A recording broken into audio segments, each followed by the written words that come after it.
We're going live. We're going live. We might already be live. What's up? What's up, everybody? It's Tyler with Hooksets Are Free. Hope you guys are having a great night or day or whenever it is that you might be watching this video. Hope you guys are doing well. It is a little earlier than normal here. About 8 o'clock here, Mountain Standard Time, Thursday night, April the 14th. It is Easter week. Hope everybody's doing well. I think my internet might be just a little bit laggy right now. Let me know if you're in here already. Daniel, Adam, how are you guys doing tonight? Good to see you. I have a haircut, if you couldn't already tell. Trimmed my beard and cut my hair this past week. So I might look a few years younger. But let me know how my internet quality is right now and how well you can see me and hear me. And I'm going to give people just a moment to get in here before I open up this package that I've got from Discount Tackle for the month. As you can see, there's not a lot in here, but it is rattling. So gives you a little hint that there are a couple of hard baits in there. And right on. Glad to know that Daniel, Adam, and Frank all got my message on Instagram, or presumably so, just because I did send a couple of you guys messages on Instagram, about 30 minutes ago or so, to let you know that I was hopping on tonight. So glad to hear that that perhaps that worked out. Frank said, maybe not. Geez, the algorithm doesn't make it easy to find your live streams. Found just in time. Well, I wonder why that is. Maybe I just need to be posting a few more ordinary videos. Or I don't even know. Corey says, yo, alive while I'm still awake.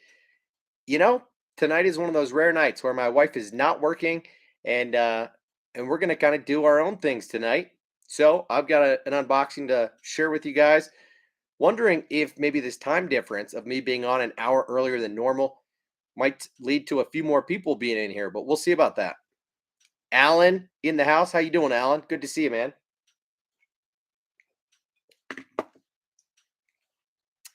Adam says, got my Lucky Tackle order today. I'm not sure if you mean Lucky Tackle box or what Lucky Tackle means. And Harry says, I can hear you and see you just fine. The haircut is fantastic. Well, thank you, man.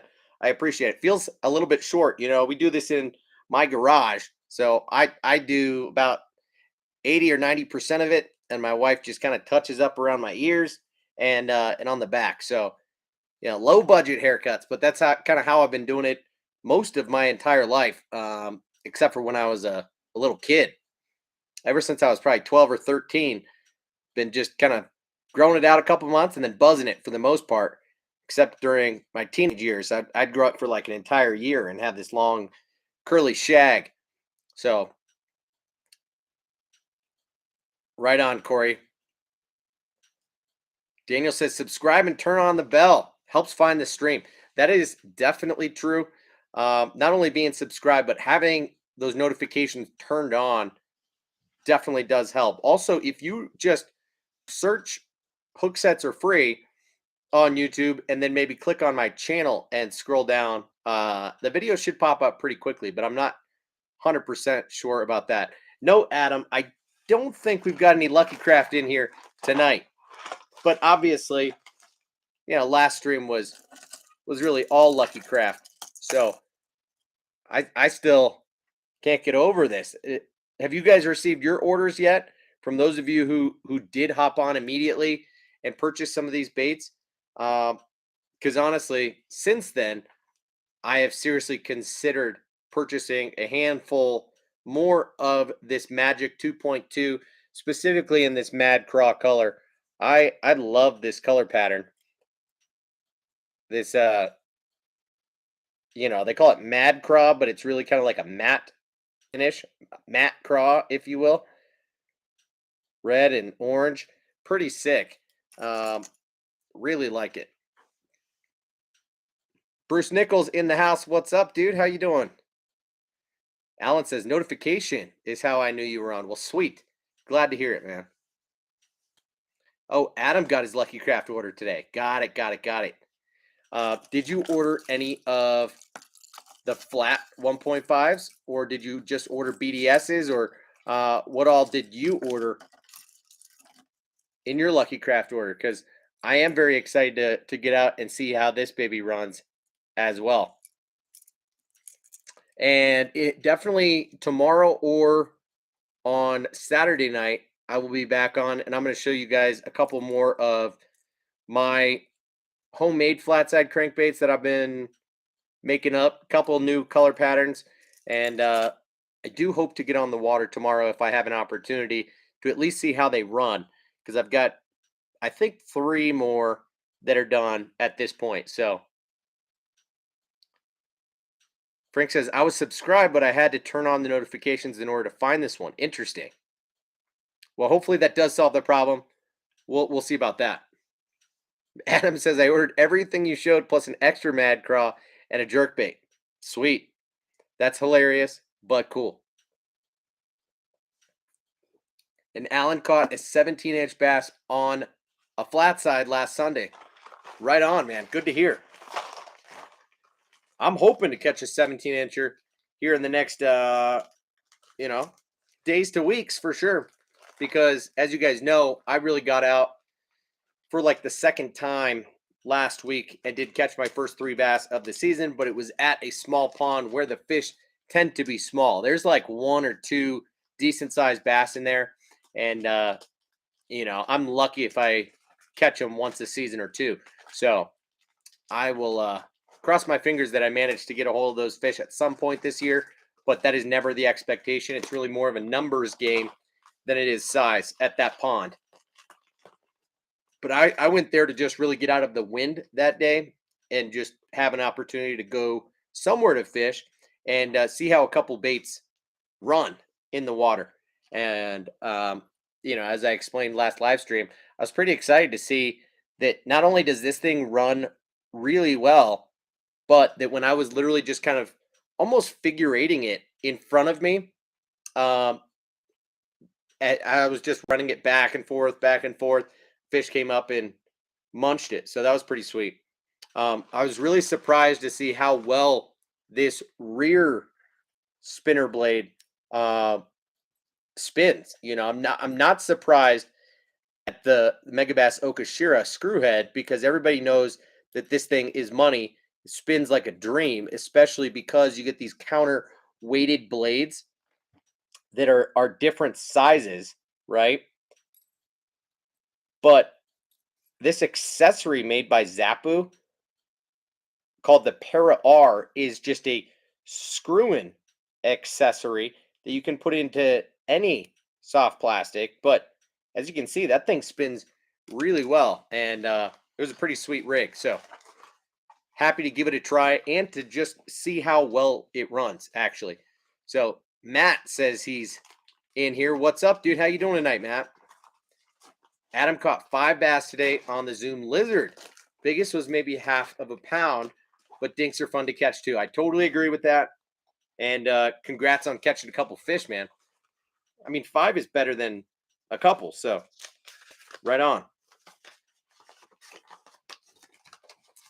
Losing Big Fish says, I was able to catch 2 in the wind opening. The wind open? In Westminster. I don't know where the wind open is, but all right. Guys, this is this month's discount tackle unboxing. So this is for April 2022. As I will always do, I'll tell you guys right now that if you're not already familiar with discount tackle, you need to be. If you don't already shop there, you need to have it on your list of places that you check on a regular basis, because discount tackle offers some of the best products for the best prices that you can purchase online when it comes to fishing tackle. And I've been a big fan of them for a number of years and been working with them directly as a brand ambassador for the last 2.5 years or so. So I will go ahead and leave a link in my bio right now. Not in my bio, sorry, in the chat right here. uh, to my affiliate link so that if you guys like any of what you see here, want to go pick some up from Discount Tackle, use my link, and that would be greatly appreciated because, of course, any traffic that I can steer toward Discount Tackle earns me kudos and brownie points, if you will, as well as a little bit of a commission on any of those purchases that you guys make. So I just dropped that link in the chat, and I think I've only got like 5 things in this entire order. So ordinarily, I would show you a little preview of what I picked up, but let's not spoil it. I'll just tell you right now that I spent $86 in this order, which, if you've been watching for some time, you know that that's pretty typical for me. Um, and I don't even know where to start. Let's let's start with kind of a classic spring break or spring bait. I almost said spring break, but sorry, I'm getting a little bit behind on these comments. Adam says I was more excited to try out that new SV103 Limited. Sweet. Bruce says top water season here in North Carolina, and Eliza says threw a frog today. Well, good golly, most of these baits are going to be a little bit behind you guys, but I think you'll still like what you see. All right. So this guy right here is the Strike King Thunder Cricket in the new Fire Craw color. So they're just kind of following suit with what Z-Man has been doing and has had a tremendous amount of success with over the past few years. So you'd have to be living under a rock to not know that the last 2 or 3 seasons, the Firecraw Jackhammer has been about as difficult to get your hands on in the spring as, say, a pack of Berkeley Maxent flatworms. One of the most difficult to acquire baits on the market. So, this past year, they created a number of their baits, chatter baits, in the Firecraw color as well. This is the Mini Max chatterbait in the Firecraw. And I believe they came out with a handful of others in that color pattern. But not just that, but a lot of other companies have been coming out with Firecraw colors. And you start to see it more and more with a variety of crankbaits and other hard baits. So pretty cool to see that. But Strike King and the Thunder Cricket bladed jig now has a Firecraw color. So we can talk about some of the subtle differences between the Thunder Cricket and the Jackhammer real quick, because we've done it before, but I think it's always worth a discussion. And my preference is the 3/8 ounce size for a few reasons. One, because I feel like I can control the depth a little bit better than with a 1/2 ounce, especially if I'm fishing in shallow water. And I do fish from the bank and a lot of times in skinny water. So my preference is to be able to control this thing at a depth of anywhere from 1 to 5 feet on average. So I think the 1/2 ounce does a little bit better at staying down in that middle of the water column in general. But a few things that make the Thunder Cricket and the Jackhammer different from one another are, first of all, the blade shape and thickness. Okay, so the Jackhammer, and the reason that it is so popular is that it has a thin but very durable blade which swings freely and makes contact with the head every single time it swings left and right. And so it makes a very, very loud, obnoxious sound and vibration under the water like a jackhammer. It's super loud. Okay. That is the main reason why the jackhammer is awesome. It also has the eyes on the head, has a high quality snap on the front. It has a Gamakatsu 4/0 flipping hook on there. All high quality components. It's got a hand tied skirt, quality skirt, and it's got the weight of the jig head printed on the bottom of the jig head. So that is why the jackhammer costs as much as it does, but the Thunder Cricket is kind of a close second to it. One thing that you weren't able to see because I've got a trailer rigged on this thing is the double wire bait keeper that comes on that hook. So the Thunder Cricket is designed to be on par, more or less, with the jackhammer, and they do a pretty good job at that. So not only do you get the snap and you get the painted blade. I really like the fact that this blade is like a fire orange color as opposed to on the jackhammer, it's just a straight black.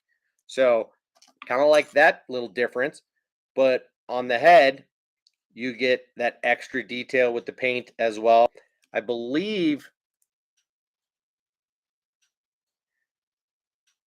they do not stamp the weight on the bottom of the Thunder Cricket. Not a huge deal, but just a tiny little detail that does, matter a little bit.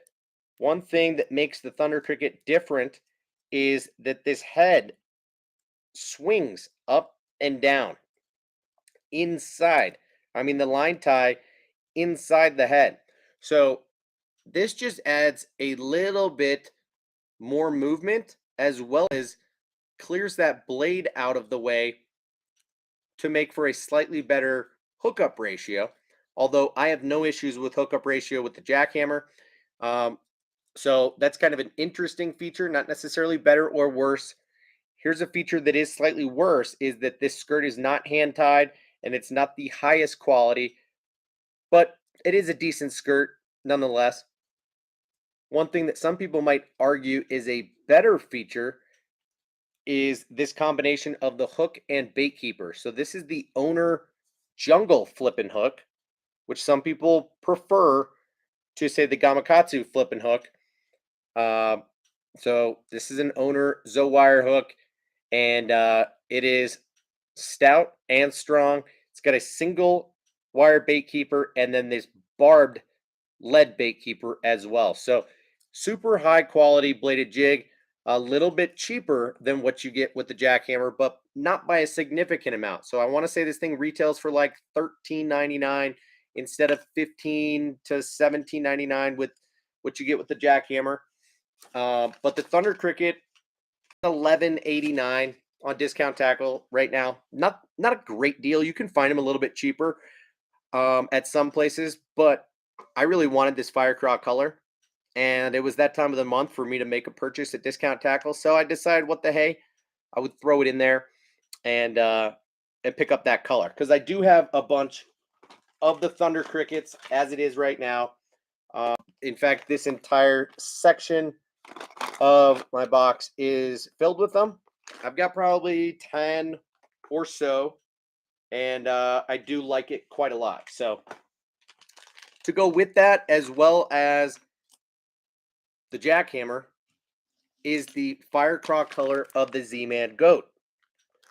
So I've talked about the Z-Man Goat before, how it's kind of the same bait as what you get with the Strike King Rage Menace grub, in that it is this grub body with more of like a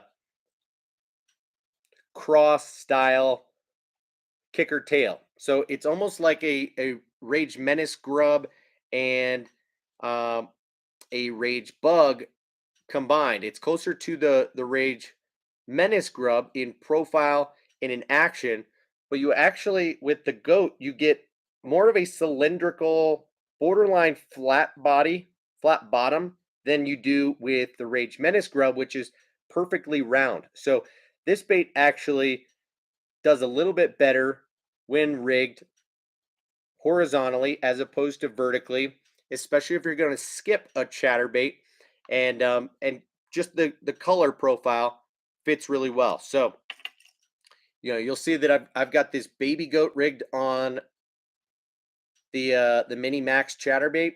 It's awesome, but I'm gonna rig this thing up the standard size goat, which is a 3.75-inch bait, on the full size, the standard Thunder Cricket and jackhammer, and that should be an awesome pairing. And so that was just one bait that I didn't already have in that color. and I'm excited to have it, no doubt. So let me catch up on these comments. One thing I didn't mention about the Thunder Cricket being different from the Jackhammer is the fact that this blade on the Thunder Cricket is a little bit thinner. And while it does have a lot of freedom of movement, up and down and sideways, it starts up just about as quick as the jackhammer, which is crucial when it comes to a chatterbait. So you can feel that vibration immediately upon starting your reel, and you can feel it the whole way back to the boat, the bank, wherever you're fishing from, which is critical fishing a chatterbait. But in terms of the thump and the vibration and the action that you get out of this thing, it's a little bit different in a slightly more subtle way than the jackhammer. So where the jackhammer is obnoxiously loud and just puts out a ton of vibration, this is just a slightly more subtle version. Um, and if you fished them both, you'll know what I'm talking about. It is a lighter feeling in the rod than the jackhammer for sure. And so it's kind of like the difference between a standard square bill crankbait and a flat side, where you go from like a medium wobble to a tight wobble. Maybe not even that exaggerated. Maybe going from like a Rapala DT4 to a OG Tiny, or a DT6 to, an OG Slim 6, something like that. Okay. Michael Romero, what's up, dude? Cheers. Thunder Cricket looks really nice. Like the way that blade is painted. Me too, man. Eliza says depends on your trailer as well. What does? Just the action of those two chatterbaits. I agree. Um, the action definitely does depend, and I've made multiple videos and talked about chatterbait trailers a bunch in the past, and so there are a variety of trailers that I like to use, but mostly in three categories. So I will go with a shad style trailer that is usually a straight tail or a segmented style trailer like the Yamamoto Seiko or the Z-Man Razor Shads, something that is going to have the most natural bait fishy type of swim behind the chatterbait. That is going to give you the most natural action that the chatterbait is made for. Then you could go with something like a craw or creature, where you're going to get kind of more of a kicking or flapping action behind the bait. Will not impede the action of the chatterbait at all, but actually enhance it, give it a little bit more aggressive action, and it makes it more friendly for skipping and other things like that. Also, will imitate more of a craw than a bait fish or shad specifically. Then lastly would be more of like a minnow than a shad. And for that, I would go with like a paddle tail swim bait. And I would either take something like a Kitech or a Rage Tail, and I'd flip it upside down, like you'd see on this guy right here. Or better yet, I would use something more along the lines of a Kitech Easy Shiner, or a Kitech Swing Impact instead of the Swing Impact Fat, so that you get a more slender profile that's more wormish with the Swing Impact, and that thin tail, or you get a more slender, slim bait fish profile with the Easy Shiner, again with a little bit less of a kick on it, and both of those trail pretty well behind a chatterbait. And the only other exception that I would make is the Z-Man Diesel Minnows, which just for whatever reason does swim well behind a chatterbait, unlike most paddle tail swim baits, which are going to have that traditional kick. And when the disturbance of the water, the vibration from that blade is pushing water back onto that trailer that's kicking behind it, it actually makes the tail want to rise up and just lazily wag. So where behind a swim jig, that tail is just going to be kicking like this. When you've got that chatterbait blade in front of it, all of a sudden that thing just rises and starts wagging instead of kicking. and it kind of messes it up. So sorry that I'm behind on comments, guys. Daniel says that keeper on the jackhammer works really well. It does almost too well if you're using a standard soft plastic, especially one that is soft. So like this Kitech crazy flapper, for example, if I were to pull this thing off, it will totally rip and destroy this bait to where it is unusable again in any which rigging. So yeah, very good. But the keeper on the Thunder Cricket is a good one too. Matt says, I don't know why, but I have the worst luck with baits that make a bunch of noise, even crankbaits. Main reason I use silent cranks most of the time, unless it's muddy. Uh, well, that's a damn shame. You know, each body of water is different, each group of fish is unique, and they all like different things. So I hear you, 1,000%. Lightning Muskie says, I don't know if the swing feature is good as I want it hitting the head. Yeah, no, I find that on the retrieve, it's not doing a lot of swinging up and down. So it is hitting the head still. Okay, um, it doesn't make as aggressive of contact. You know, where the line tie on the jackhammer is up at an angle, right? And the line tie on the Thunder Cricket is a little bit lower at its natural point when it's swimming. Can it go lower than that? Sure. Can it go higher than that? Sure. So it does have a fair amount of possibility for travel, 90 degrees. And this thing usually travels at about here. So a little lower, not quite as steep of an angle as the jackhammer. So the travel and the amount of contact that this blade makes with the head is a little bit less. Okay. So that contributes a little bit to the fact that it is not quite as obnoxious as the jackhammer, not quite as intense of a vibration. And yeah, that said, it's not fluctuating all that much, especially throughout the retrieve.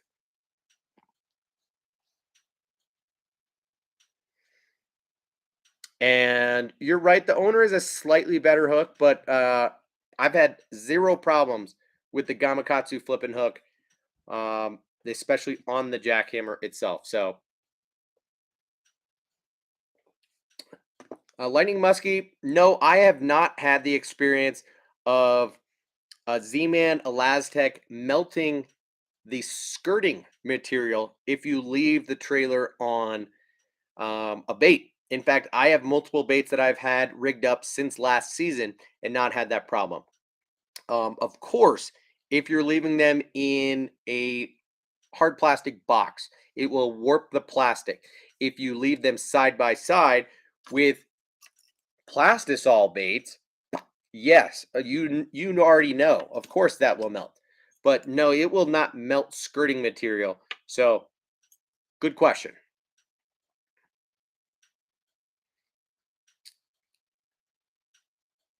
And Daniel, you're right. A flat body on a trailer does help a bait not only skip well, but come up and over wood better. Uh, Chatterbaits are traditionally known to not do very well in and around wood. So that is where a weedless chatterbait uh, comes into play big time, especially like the cross eyes chatterbait, something like that. I used to really like the what did they call it? The Project Z weedless. It has this traditional brush guard on it with that longer shank hook. But yeah, absolutely. The newer cross eyes chatterbait is an awesome one. It's crazy that I don't even keep them in this box because I don't have enough space for them. In with the other chatterbaits that I throw a lot. So yeah, that is a good point. Throwing uh, a trailer with a flat bottom, more of a beaver style than a craw, does help to bring it up and over wood without it rolling quite as much. That is one disadvantage, like I was talking about in the differences between the Rage Menace grub and the Rage Bug or the goat, is the shape, right? The Rage Menace grub is perfectly round like a grub body, and it's a lot more prone to rolling. So if you're fishing around wood, you're going to get that thing all sorts of hung up, no doubt. JP Harrell, what's up, dude? I feel like you can fish the Thunder Cricket faster than the Jackhammer. Um, that might be true. I don't know if I necessarily agree with that or not. Um, because of its subtle action, I suppose you could burn it a little bit more so than the jackhammer, but I've had no problems burning the jackhammer, and neither one for me rises up and out of the water. They don't blow out. Uh, but I would agree that it might stay a little bit more true to its sound and vibration. And I think there is a sweet spot with pretty much any lure. Like a whopper plopper is probably the best example of this. When it comes to speed, sound, vibration, action, all of it, uh, like a medium fast retrieve is where it shines, right? Once you start going faster than that and you're really cranking in a whopper plopper, that thing, the pitch gets almost too high, and the vibration just gets off when it's loudest and most obnoxious. Not the highest pitch, but the loudest is when it does the best. And I think that is probably true for the jackhammer as well. So, kind of that medium to medium fast retrieve is probably ideal. But you might be right that the Thunder Cricket could be burned not only more easily, but also be more effective than the jackhammer on a fast retrieve. So, good point there. I didn't quite think about that. You say you've had better success with the jackhammer, but the Thunder Cricket is a good bait too. I completely agree with that. Lightning Muskie says, "Whatever happened to the Strike King Pure Poison bladed jigs?" That's a great point. Yeah, they kind of disappeared, um, and for no real reason because it was a good bladed jig, you know. Um, if I am not mistaken, it didn't violate the Z-Man patent, right? Or did it? And maybe that's why it disappeared. But it feels like the Rage Blade from Strike King performed and sold a lot better than the Pure Poison. And I don't really know why. Of course, I like the Rage Blade because of that blade attached to the head itself.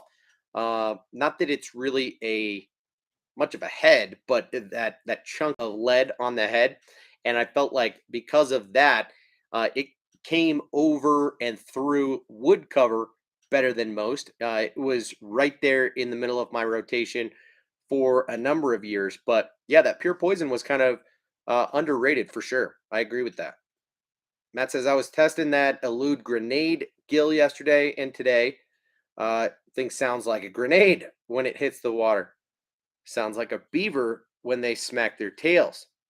Interesting. But it's got a killer swim. Huh. Daniel says maybe a stealth blade would work in your water, Matt. Yeah, maybe. Matt, you want me to send you a stealth blade, dude? Do you have any stealth blade jackhammers? I doubt you want to spend your hard earned money on one if you haven't already gotten one and you've heard me dog on that bait a fair amount, but I've got a handful of them and would be more than happy to send you one, dude. Alan says, what about just a trailer hook? Anyone fished it like that? I would not recommend that. I find that a trailer on a chatterbait really enhances the action uh, versus a naked chatterbait, like significantly. It almost needs a little bit of drag and a little bit of weight behind it. Um, a naked chatterbait, and when I say naked, I don't mean skirtless. I mean just trailerless. Uh, doesn't have enough weight, and it, it looks weird. And quite honestly, even with a large trailer on the back, I find that fish are wolfing a chatterbait really well. I rarely get short strikes and miss fish on a chatterbait. So a trailer hook is unnecessary, in my opinion. So no, I have not really ever fished a chatterbait with a trailer hook, but I certainly have tried fishing a chatterbait without a trailer, more unintentionally than intentionally. I've showed up without trailers on me. I've pulled out a chatterbait, caught fish on it, and the trailer wore out, and I didn't have anything else to thread on it. And so I have fished a chatterbait without a trailer, and I don't recommend it. Matt says, I was just about to ask that, Daniel. Might have to try him because I always forget about him. All right, Matt. Yeah, hit me up, dude. If you'll try it, man, I'll hook you up. I will hook you up. All right. Simon's there in the house. Happy Monday, Thursday to you as well, dude. It is Easter weekend, a little bit early, but Monday, Thursday, you're right about that. Alan says it matters if you tie it on versus putting it on a snap swivel. Best action is to straight tie it on. I don't know exactly what you're talking about, but JP says most lures do have a sweet spot. I agree with that. Yep, no doubt. All right, I've got 3 hard baits in here, and I'm excited about all of them. And spoiler alert, they're all jerk baits, right? So let's start with one that is new to the market and that we have not yet talked about on this live stream. So I might even need to do like a little bit of research while talking to you guys about this bait because I'm not very well versed in what the deal is with this bait per se. But this guy right here is the Shimano World Minnow. Okay. Um, this is a new and award winning. Check out when I hold this thing flat. Do you see that flickering inside the bait? Wow.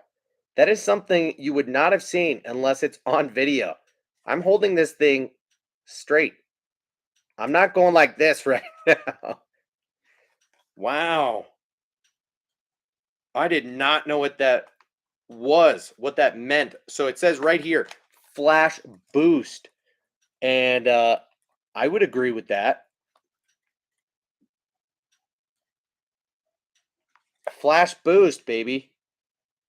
So this is a 115 millimeter jerk bait, 4.5 inches, 5/8 of an ounce. Okay, dives up to 5 feet, and it's a suspending jerk bait. So all of that sounds about right. This is the chartreuse silver color. So this is a $20 jerk bait. It's not cheap, but it's not the craziest when you think about the fact that it's coming from Japan, and this is a new to the market jerkbait. So I'm not mad about it. I probably would have gotten 2 of these if they had more colors available. So on Discount Tackle, I think they had like 2 colors available by the time that I pulled the trigger on these. And this was not discounted. So you're going to notice that this order is not a lot of discounted lures from Discount Tackle. These are lures that have map pricing. So minimum advertised pricing by their manufacturers. So Shimano, Jackal, Megabass, a bunch of lure manufacturers have minimum advertised pricing so that every retailer has to charge the same amount. And, I think that's fair and fine for companies to do that, no doubt. But unfortunately, it just means you're not going to get a discount unless you're shopping during the holidays at somewhere like Tackle Warehouse. So here are a couple things to note about this jerkbait. Oh, wait a second. So it says on the back, flash boost technology. There's this mirror foil inside the bait. So look at this thing, literally this mirror flashing back and forth. I bet if I hold this long enough, it'll slow down. There you go. And now watch, if I tap it, that starts flicking quite a bit more aggressively. How cool is that? Wow.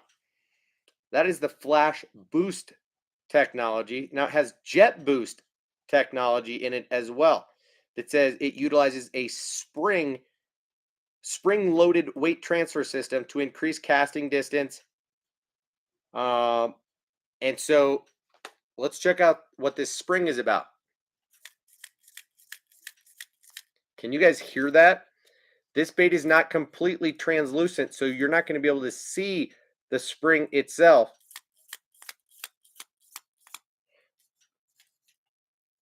Interesting. So it doesn't actually settle down to the bottom. I can feel that spring. So it will load on the cast and then it will rebound while fishing this thing. That is totally unique and something I have not felt before. It's not like a magnetic weight transfer system. Wow. Interesting. So, a lot of stuff seems like it's gimmicky and marketing related, right? When you read about new technology in a bait, but these are two things that you really don't see or that I haven't seen up until now in a bait like this, especially in a jerk bait. So I'm excited about this. This is the Shimano World Minnow 115. I would imagine at some point they will release this bait in multiple sizes, perhaps multiple diving depths, maybe even multiple sink rates. So this is the 115 suspending, and it dives up to 5 feet. This is a chartreuse silver model, and it's pretty sweet. We got those scales on the side, chartreuse on the back, especially the tail, and a little bit of translucency to show that flash up in the front half of the bait. Very cool lure, and one that I'm excited to put to use, no doubt. Oh, okay. Here, from an angle, I can see this spring. Can you guys see the spring right in there?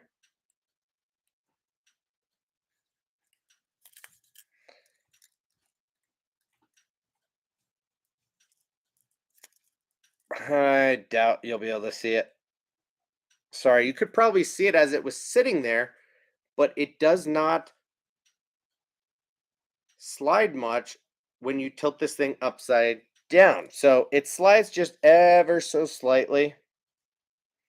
So you can see that it's not sitting quite there. It's just down a little bit. Now when I see it slides back. Not a lot. Not a lot. There you go. You can see it moving. But interesting. Very cool. Hmm.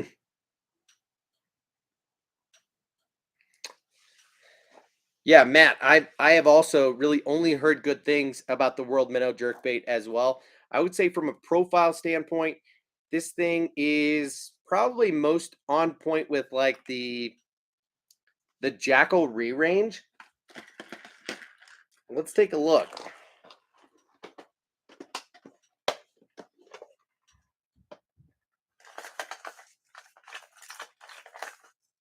Let's kind of compare this guy. We got semi-flat sides on the World Minnow, where you get slightly more flat sides on the re-range. You get this wider rounded back, and then it comes to a relatively narrow point on the head.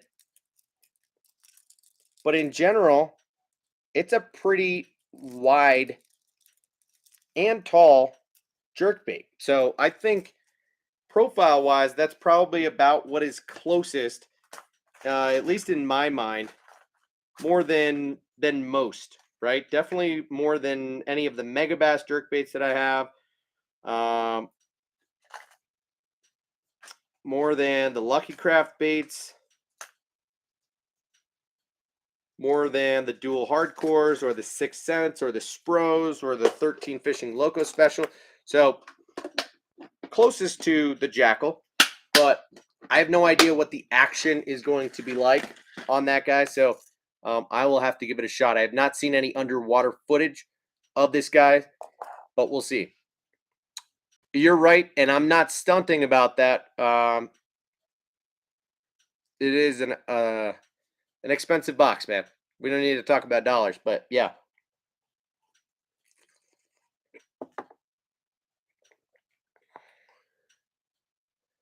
Lightning Muskie says the weight transfer system is meh in them.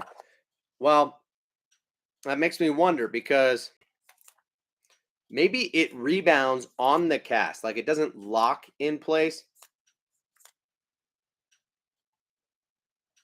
It rebounds while on the cast because of that spring.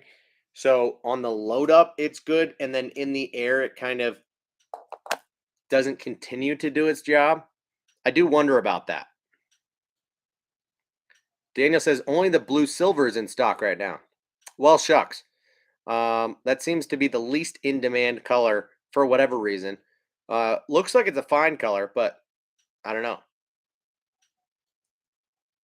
What do you mean the weight doesn't go back? I mean, it's moving right now as I'm not putting any pressure on it, but it's going back and forth. You know, magnetic weight transfer systems, you have to give it a ton of force to have that actually shift back. And then it does not move until you twitch that. And it will go forward and stay forward the entire time. It will lock in place. This thing does not lock down or up. This thing is on a spring. It just swings. Yeah, you're right about that. Doesn't go back in place to the front. It sits in the middle of the bait. Yeah, it just kind of goes like this. Doesn't shift back and then shift forward. It just goes woo. All right, let's talk about this last bait.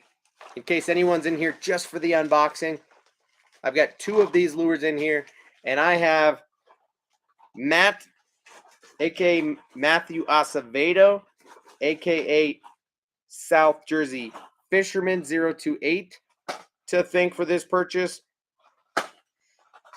This is a bait that has been on my mind and on my radar for a while, but that I've never really pulled the trigger on because I didn't quite understand the bait or know where it might fit in my arsenal. But as I've admitted multiple times, this is a bait that is one of just a few that has been lacking from my arsenal from Megabass. And this is the Megabass Edo Shiner jerkbait. Okay. So very large packaging. I'm not exactly sure why, but I got two of these bad boys, and they are a full $25, just like its brother in the Vision 110. So not a cheap purchase. There's a reason I was hesitant, and that is mostly the price tag. But as you just saw in my jerkbait box, I have like 20 Vision 110s now in varying sizes. So I've got the standards, I've got the juniors, I've got the plus ones, I've got the junior plus ones, I've got the silence, and I've got like a few or a handful of colors in each. So that is kind of how that adds up pretty quickly.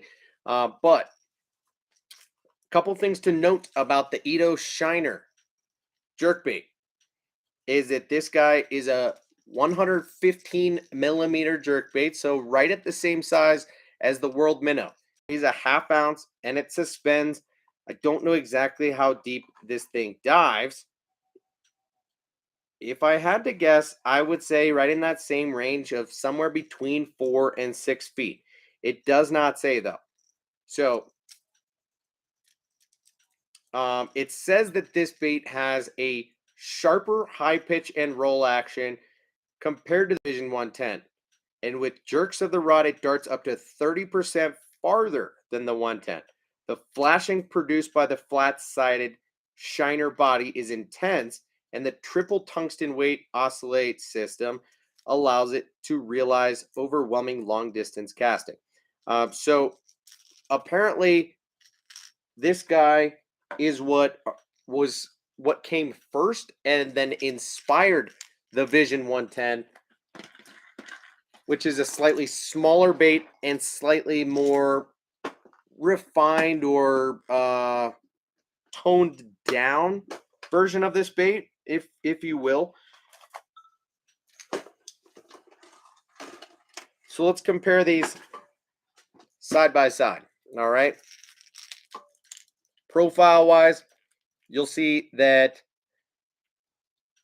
if I put these heads next to each other, the Vision 110 is obviously a shorter bait,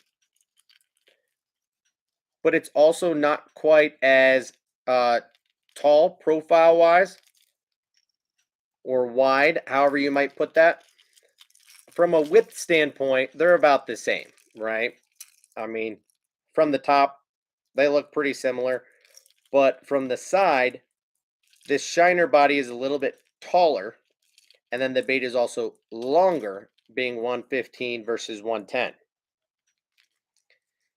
The shape is also a little bit different in that the Ito Shiner's body has more of a tapered tail, this long skinny tail on it, and this fatter shoulders than, say, what you get out of the Vision 110. It's more of a steady taper down to that fin tail as well as in the head. So, it might very well apply to both baits, but it's more exaggerated in the Ito Shiner than it is in the Vision 110.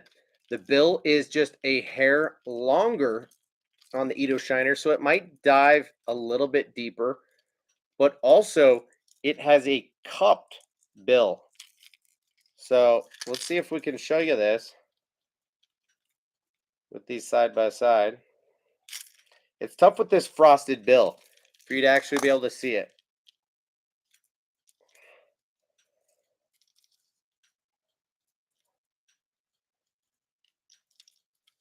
Can you see how this bill is cupped?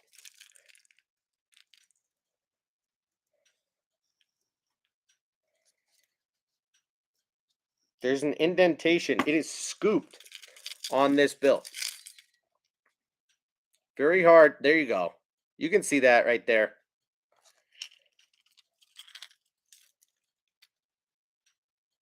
Vision 110 is a standard bill, flat, and this guy has a dimple in it. Okay, that's going to affect the action somewhat. Make it just grab more water, maybe make the bait dart more. That slender profile could do a little bit more, and it looks like the hooks on it might just be like one size larger. I think this is the standard Vision 110. Yeah, so that's actually pretty remarkable that it's got like a full size larger hook on there. The Vision 110 has probably a size 5 versus a size 4 on this Ito Shiner. And then the weight transfer system is the last piece of it. And the Vision 110 has 2 tungsten balls. And the Ito Shiner, if I don't get hooked, has 3. Can you see that? 1, 2, 3. So, few significant differences between these baits. And as Matt explained in last week's live stream, a couple of reasons or times that you might specifically use the Ito Shiner over the Vision 110 is water temperature and season of the year. So more than, say, clarity or depth are going to be the time of the year, water temperature, and what the fish are doing. So I don't know if there's a different posture in these baits because I can see that the weighting. Oh, shoot. These out barb hooks. are now stuck in the carpet.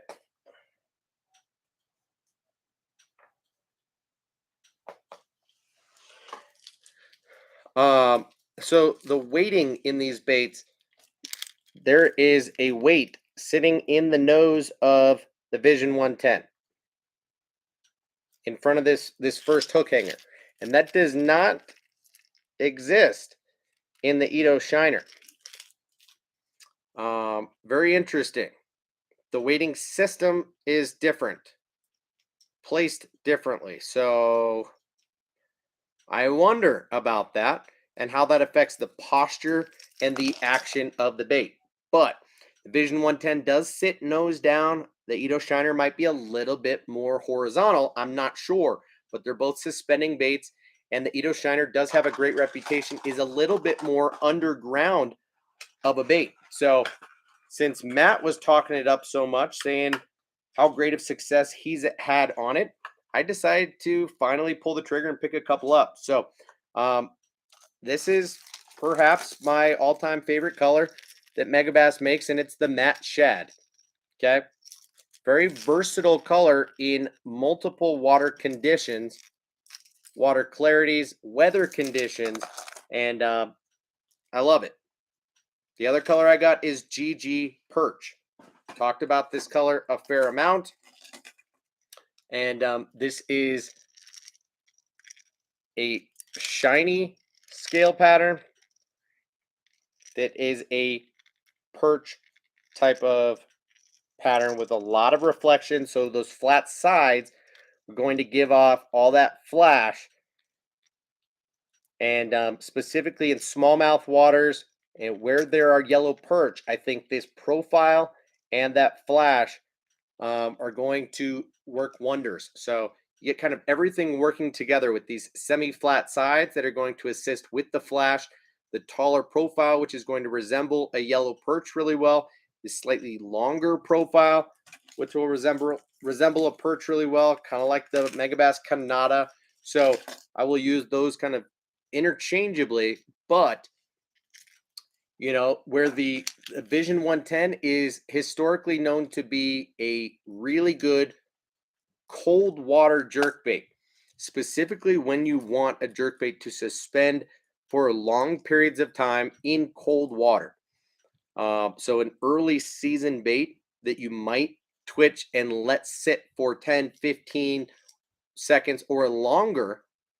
The Ito Shiner is one that, with that more aggressive darting action, up to 30% more, they say, that is going to be a little bit more applicable in slightly warmer water. So as Matt was telling me last week, you look as the water starts getting north of 50 degrees and starting to approach 60 degrees, that is where the Ito Shiner will come into play just a little bit more than the Vision 110.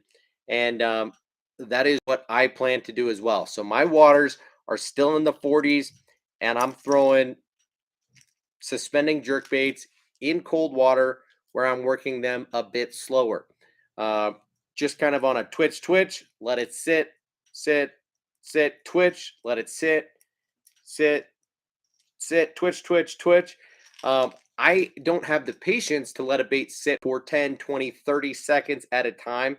And that's just me. Some people might argue that that's what you have to do to get bit in a lot of instances, but I don't like to fish that way personally. So anyway, that does it for this month's unboxing from Discount Tackle. Just 5 baits, guys.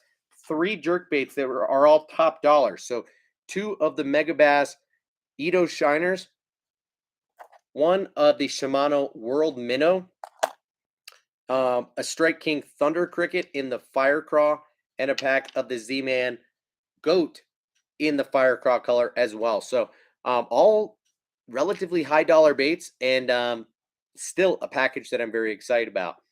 So hope you guys liked it as well. We can kind of open the floor to talking about whatever it is that you guys want to talk about from here on out, in any lure category, about anything you guys have been doing recently or content that you've watched recently, or just fishing stuff that is on your mind right now, either baits that you're considering purchasing or that you have questions about, uh, just things that you want to bounce off of me or off of each other.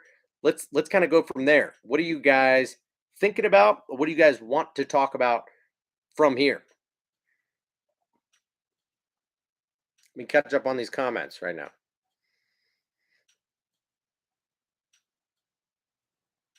Matt says, if you don't like them, I'll trade you for them. Well, I appreciate that, Matt. Uh, I'm sure I will like them just fine.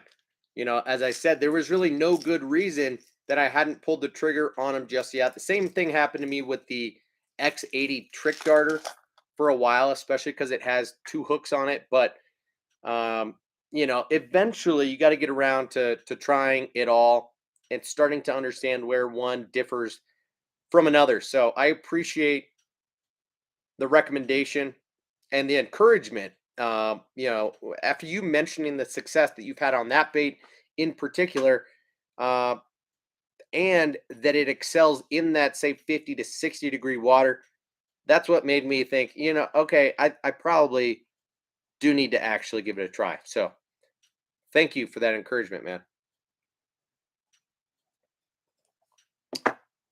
Lightning Muskie says, Shiners, in my experience, are good summer jerk baits. Is that where you guys find them best? I don't know yet.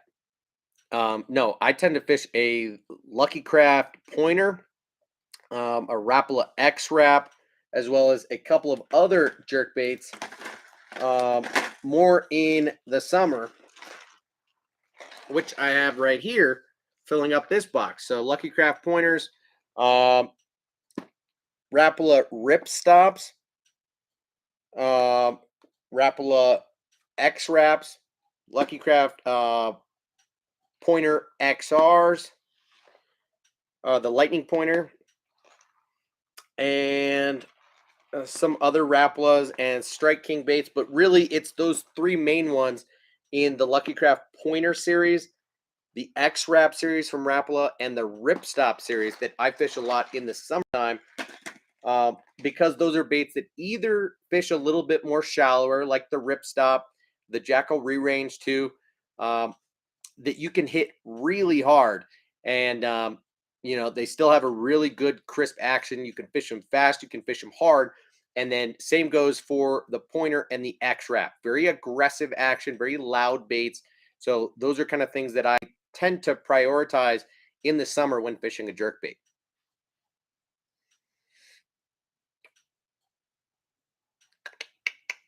I don't stunt says, what is the worst experience you ever had at Discount Tackle, and how was it resolved if it needed to be? Um, Great point, or question rather. So I haven't had many bad experiences at Discount Tackle. In fact, one of the few bad experiences that I had was early on, like 2.5 years ago, and I think it was that they forgot to send me like one or two of the baits in my package, or maybe they sent me the wrong bait, um, of one of the things that I ordered. So I reached out to them to ask what was up and let them know of the error that was made, and ask politely if they would fix that error and kindly, either refund my money or send me a replacement. And not only did I hear back from them, but that actually led to my relationship with them and them first righting their wrong and and fixing the situation. I don't know if it. I think it was just sending me the stuff that was missing. Maybe it was sending me new baits, not making me send in the things that they had goofed up on. I forget what exactly the situation was, but they did right by me in fixing that boo boo. But as a follow up to that, then their marketing guy reached out to me and said, you know what, I appreciate you reaching out. I see that you've made multiple purchases with us in the past, and I checked out your social media page. Really, really like your Instagram profile, and I've been thinking about starting a brand ambassador type of program. Is that something you'd be interested in? And so that just started a conversation. He and I got to know each other, brainstormed about it a little bit. He told me his general ideas. I gave him some feedback and gave him some ideas. And eventually that led to us deciding to work together and to start the brand ambassador program. Um, and then since then, I think they've brought on 4 or 5 other guys in the same type of capacity. And they even brought a couple of those guys to ICAST this past year, who live on the East Coast or close by, or didn't have as many concerns around COVID this past year. And so, super cool deal. I didn't have any expectations other than just hoping that as a customer they would do right by me and send me what I had actually ordered the first time around. And they did way more than that. So yeah, I got nothing but good things to say about them, dude.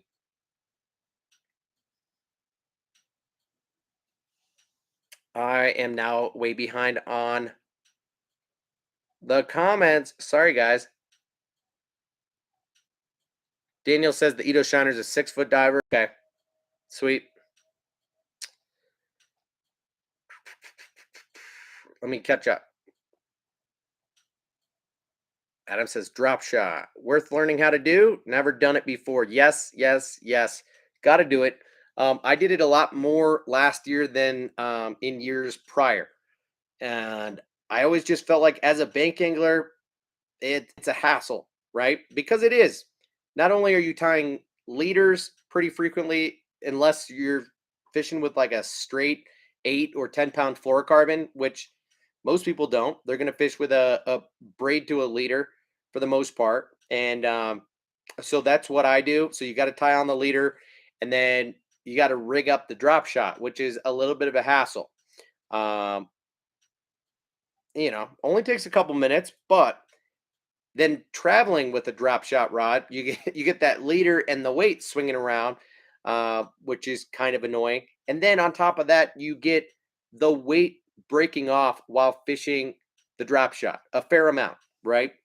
Um, I probably lose a couple to a handful or more weights in any given day if I'm actually fishing a drop shot, and that can get annoying, especially if it breaks closer to your knot, and you have to retie the entire thing so that you've got that dropper down. Um, because essentially you're just tying a Palomar with a long tag and then tucking it back through so that you've got that dropper down to your weight. And it's not that much of a hassle unless you're retying frequently. But I'll tell you what, it is deadly.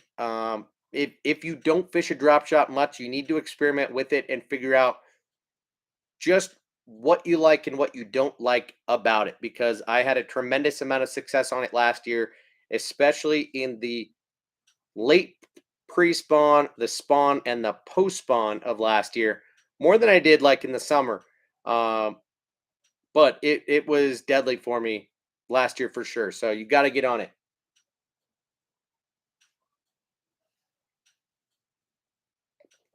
Adam and Alan asked the same question. Oh no, Alan was responding to Adam. Okay. I don't stunt says drop shot is 100% worth it if you're on the water, not on the bank. Well, I hope I just kind of answered that. Beat and Switch says, did you see the Fine Art Series Mega Bass 110s and Juniors on discount tackle? No, I did not see them pop up on there. No interest since you didn't include it in your order. No, I did not see them on discount tackle. I don't know if they ever got them in there. I know that they showed up to more retailers than just the hookup. So, uh, as for whether there's a reason that discount tackle didn't get them, I don't know that. Uh, but obviously, I saw that the World Minnow was in a couple of other baits. They just hired a new guy in a marketing capacity recently, and I don't think they've been updating their website with everything they've been getting in new in the last week or two. So, um, my purchases on a month to month basis, because part of my deal as a brand ambassador with them is that I get a little bit of store credit, in addition to being an affiliate for them. Right? You guys know to use my link by now. If you're going to make a purchase from Discount Tackle, that helps them know that I'm sending people them, um, customers, and it also gives me a kickback. So it's a win.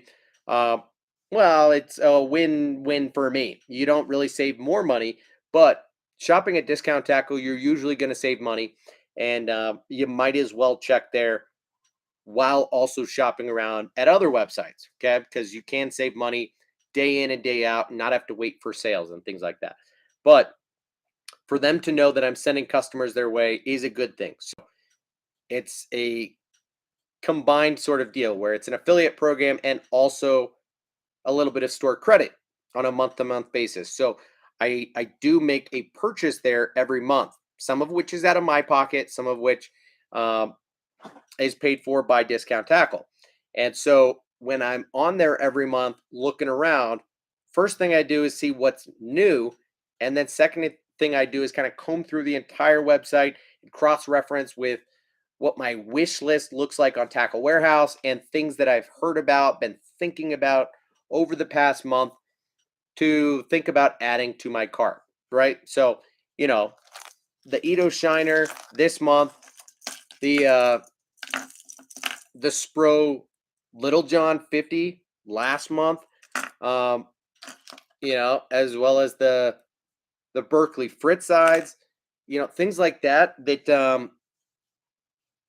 maybe I have seen or have used in the past, but don't really have in my arsenal or don't have enough of, are kind of the first places that my mind goes, right? That's why I thought to add the Thunder Cricket in the Firecraw color, because I knew that they had made it in this color, had this sweet painted blade, unlike the Jackhammer.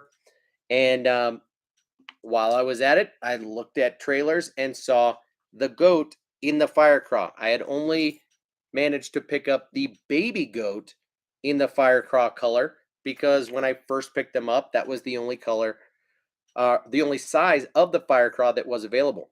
So, sorry to go off on a tangent there. Matt says, okay, let me skip.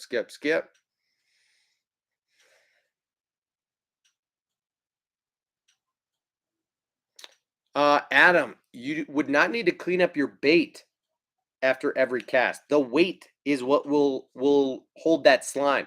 So keep that in mind. If you keep like a 2 foot leader above your weight, the cool thing is your weight is going to drop into the slime and your bait is going to sit hovering above the slime or just above, but your hook will be attached. So as you tighten that line up, that bait is going to rise to the length between your weight and your leader. And then you give it slack and it's going to slide and just land on the slime. It's not going to dig in. So you can rig that thing weedless or you can nose hook it, whatever. But a drop shot is a great way to fish around slime in ponds, actually. I think you'd be surprised at how well it does in not gathering slime, except for on the weight, which doesn't matter. So keep that in mind and give it a shot.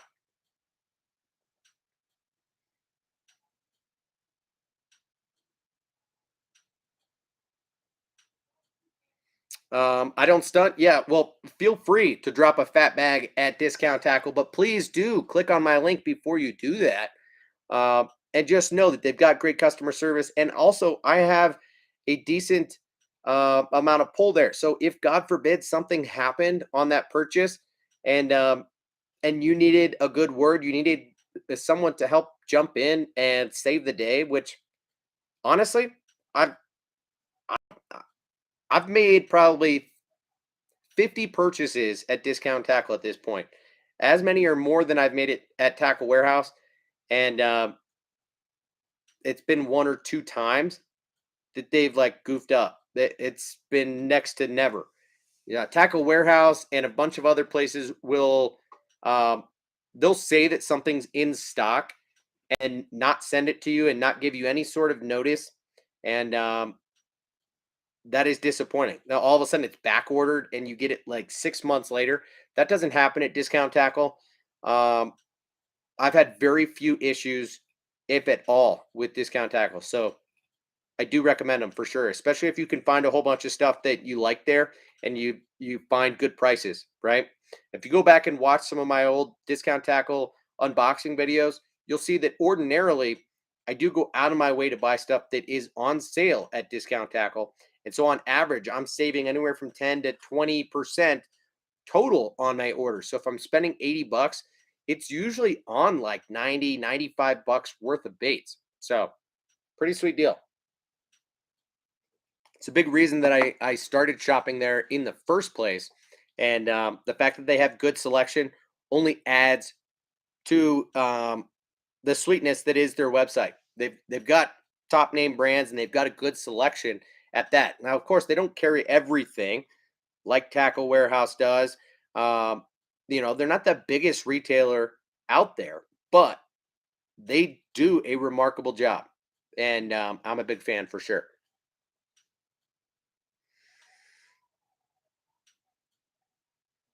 I thought I was almost caught up, and I'm not. Dang it, yo. Michael says, I got my fishing warehouse order today. I'm a big fan of Lucky Craft. So I'm really looking forward to trying out the BDS 1, 2.2, Slender Pointer, Splash 80s. Sick, dude. Yeah. I just changed out the hooks on my BDS 1 that's in that magma heat up color.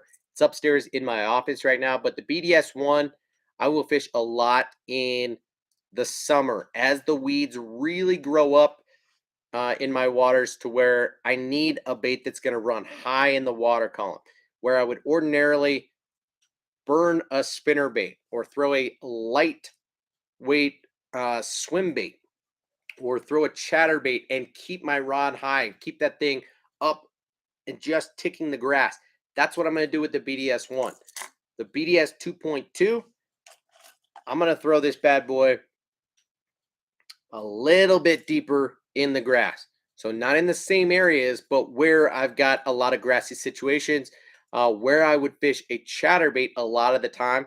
I'm going to throw this BDS 2.2 because it's going to dive more in that like 2, 3, 4 foot range, perhaps, depending on the line. I think you'd have to be throwing this thing on 10-pound line to get it anywhere around 4 feet. But if I'm throwing this on 12, maybe even 15-pound line, it's going to be right in that 2 to 3 feet.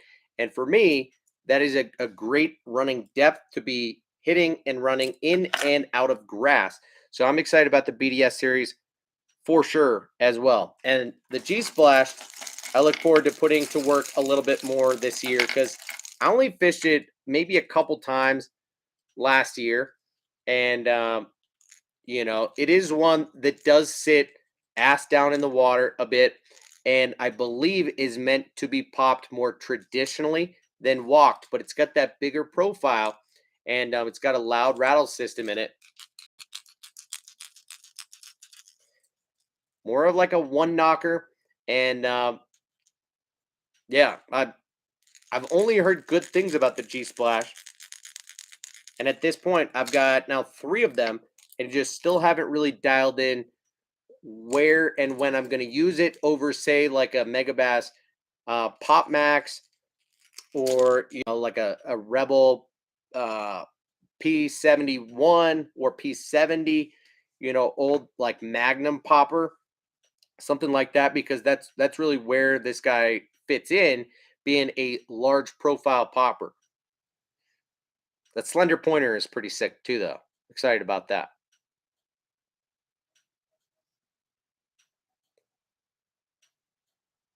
I don't stunt says yes. Drop shot is amazing for grass. Just have to put the hook a little higher. Yeah, that's why I said more of like a 2 to 3 foot leader. I do like if I don't have grass, I'll run like a 8 to 12 inch leader. A lot of the times, especially when I know that fish are not cruising but hunkered down a little bit more when they're tucked up into cover or they're sitting down closer to the bottom. I will throw a short leader drop shot, not to the point of throwing a Tokyo rig, um, or a Jika rig or a Nico rig, but a short leader drop shot, something in the ballpark of 6 to 12 inches long. I've had a lot of success on that as well. So,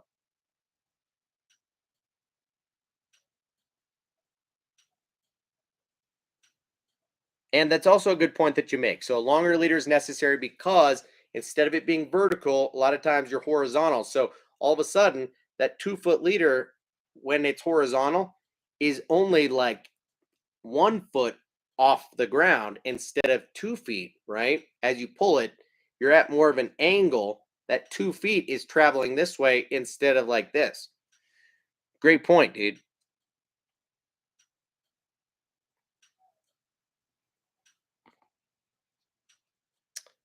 All right. It says, what got me sold on the hookup is when they sent me all those baits by accident. Instead of having me return them, they said I could keep them, and they sent me my original baits. They did that 3 times. Do you do that? That's hysterical. Um, that they mess up that frequently, but that they also do right by you that frequently. Uh, I wonder who's goofing up, sending wrong baits that frequently. It probably costing the company a fair amount of money, dude. Swapping out whiskey for beer. Just finished that Cedar Ridge whiskey. I didn't finish the bottle, just finished this pour. And I'm switching over to the ever classic Coors Banquet beer. A little Coors Heavy.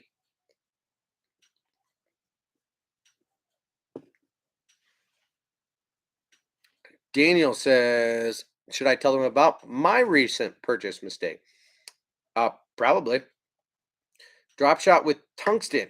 It helps with feel. Um, yeah, not around grass, but definitely around rock. Um, and if you don't know the bottom composition, definitely helps to drop shot with tungsten. But if you're in sparse rock or rock that changes in size, it's not worth the money that you're going to lose by fishing tungsten.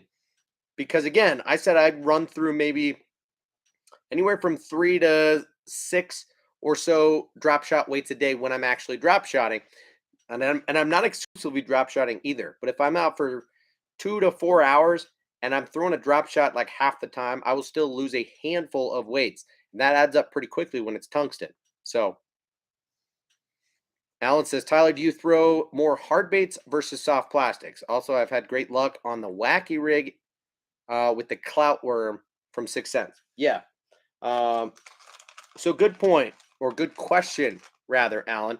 Um, I used to throw a lot more soft plastics than hard baits. And over the last couple of years, it's not that I've thrown more hard baits than soft plastics. It's just that I've tried to expand my horizons a little bit more. So it's probably been about half and half for me in the last 2 seasons.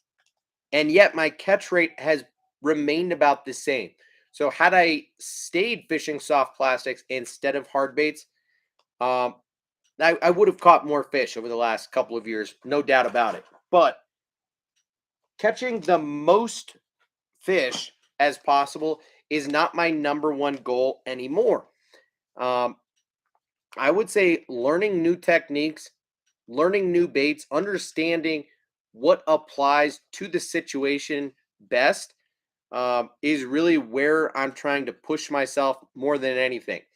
Um, and I'm obsessed with learning and trying new things and getting to know one thing versus another and learning new things that I've gone out of my comfort zone a little bit. And so throwing something like a wacky rigged stick bait um, doesn't appeal to me all that much. And so I only do it a handful of times per year. But I would agree that the Six Sense Clout does fall into probably my top 5 wacky rigged baits. And for me, it is pretty much exclusively a wacky rig stick bait, like a Senko style bait. That is how I'm going to fish it, is on a wacky rig or a weightless Texas rig. And that's that. You know, if I'm switching to a Nico rig, I'm going to fish the Ned Fry from 6 Cents. You know, it's like every bait at this point has its number one technique in my mind. So, you know, they make a divine shaky worm that is best on a shaky head. They make the Ned Fry, which is best on a Nico rig full size in that 4.6, or best on a Ned rig when cut down to like a 3 or 3.5 inch bait. But I think the Clout is an awesome wacky rig bait for sure. So I agree. Good point, man.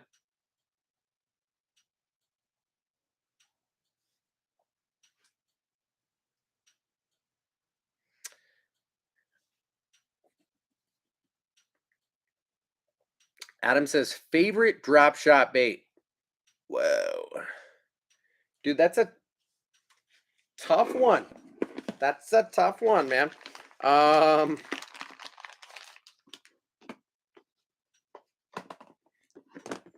Wow. So if I could only have one, right? I could only have one.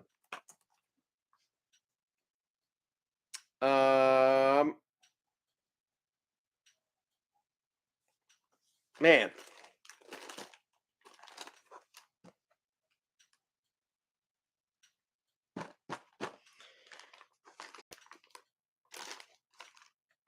I'm gonna throw something weird at you, okay? You might not expect this answer.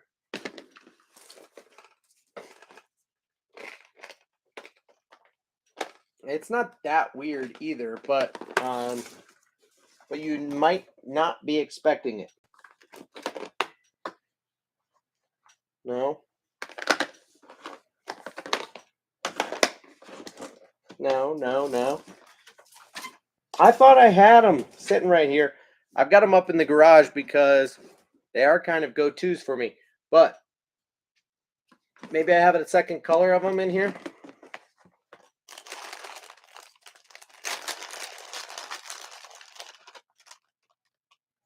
Who knows what bait this is right here?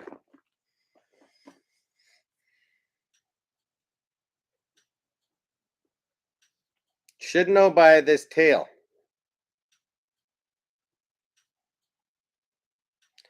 And by this bulbous section here. Who can guess what bait that is?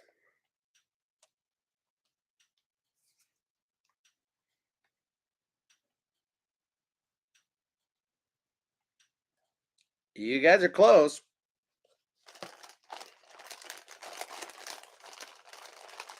Matt's the closest.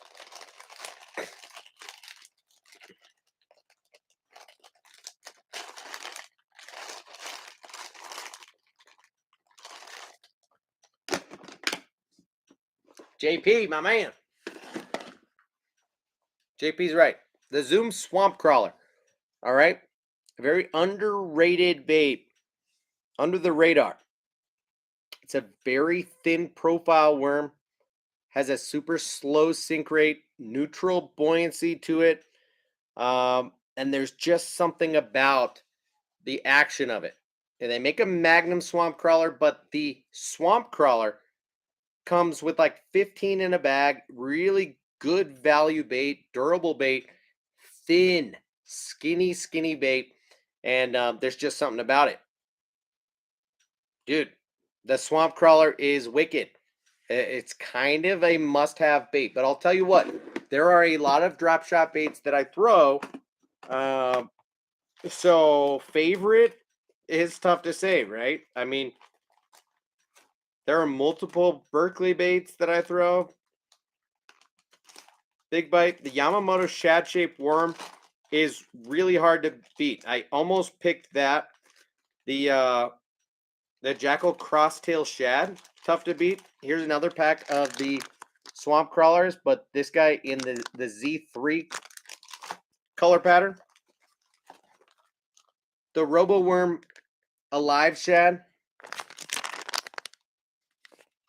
is more of like a shad-shaped worm, like Yamamoto. The Striking Half Shell, great bait. Z-Man makes a bunch of good drop shot baits, including an underrated one, the old Scented Leech.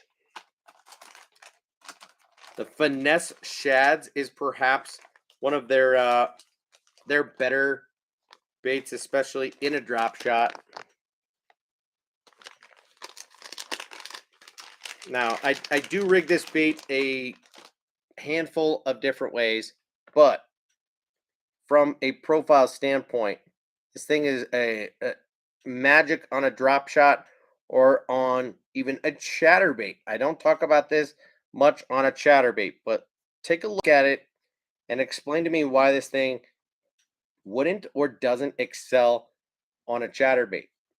It's just long enough at 4 inches to be an awesome trailer with all of that shake on it. Now, it also has a hook slot on the back, so you can rig this thing weedless on a Texas rig or on a shaky head.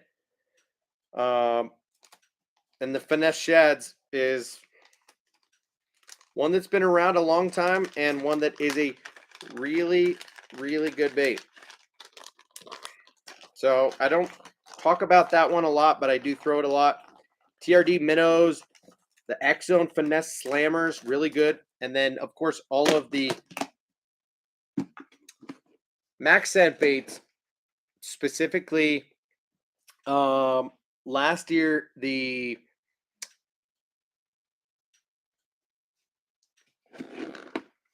there's two baits that I threw a lot last year, okay? And they were the standard size flatworm and hitworm. The hitworm was a 4.5 inch. And the flatworm was a 3.6 inch. So you'll see that this bag is all torn up to shreds, right? Like I've got a million different little pieces of the hitworm. Even though it's a 4.5 inch bait, and now they make it in a larger size, I believe, a Magnum hitworm. And the flatworm, this bag hasn't been used much because I had multiple sizes of this bait, multiple colors as well. But the flatworm was a 3.6 inch bait. And now they make this thing in oh yeah, here's a pack that's been mostly used. But now they make the flatworm in a 4.25, not just that 3.6. And they make the hitworm in a Magnum size as well. So both of those baits are awesome, have been awesome for me. Same with the Max Scent D worm. That's probably closest to a swamp crawler, but it is Max Scent and has a lot of salt content to it. That thing falls pretty quickly, so it doesn't have the same action, and I would not recommend it in the same way that I would the swamp crawler. It's just the scent of Max Scent is where the deal is. So I have considered, but not yet done it, in taking some Max Scent baits and combining them together so that I can free up some space in one of these packages to take something like Zoom or Yamamoto or Z-Man, something that is unscented, and put it in a Max Scent bag with the scent and pre-soak those baits that come unscented in Max Scent to see just how much more effective they are, because that is something I have not done before and need to do, no doubt about it, because I think a big part of the appeal with Max Scent is the scent and not the profile. But that's just me.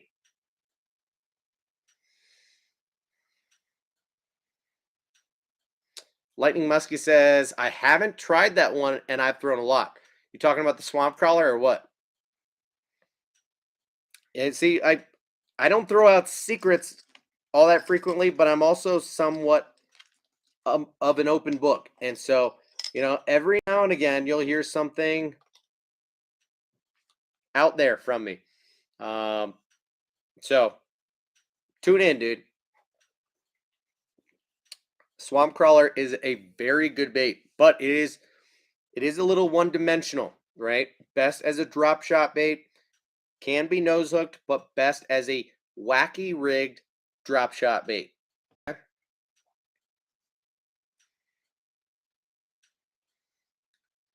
Frank says if I could only have one drop shot bait, it would be a tube because there are so many options for size and amount of salt. That's a fair point, dude. The tube is how I caught them last week, specifically on the Max Scent tube. I don't want to go through all of these bags of Max Scent, but at the same time, I do. There's that D worm I was talking about, kind of like a swamp crawler type of profile, really skinny worm. Looks more like a shaky head type of worm. Does do well on that presentation, but here,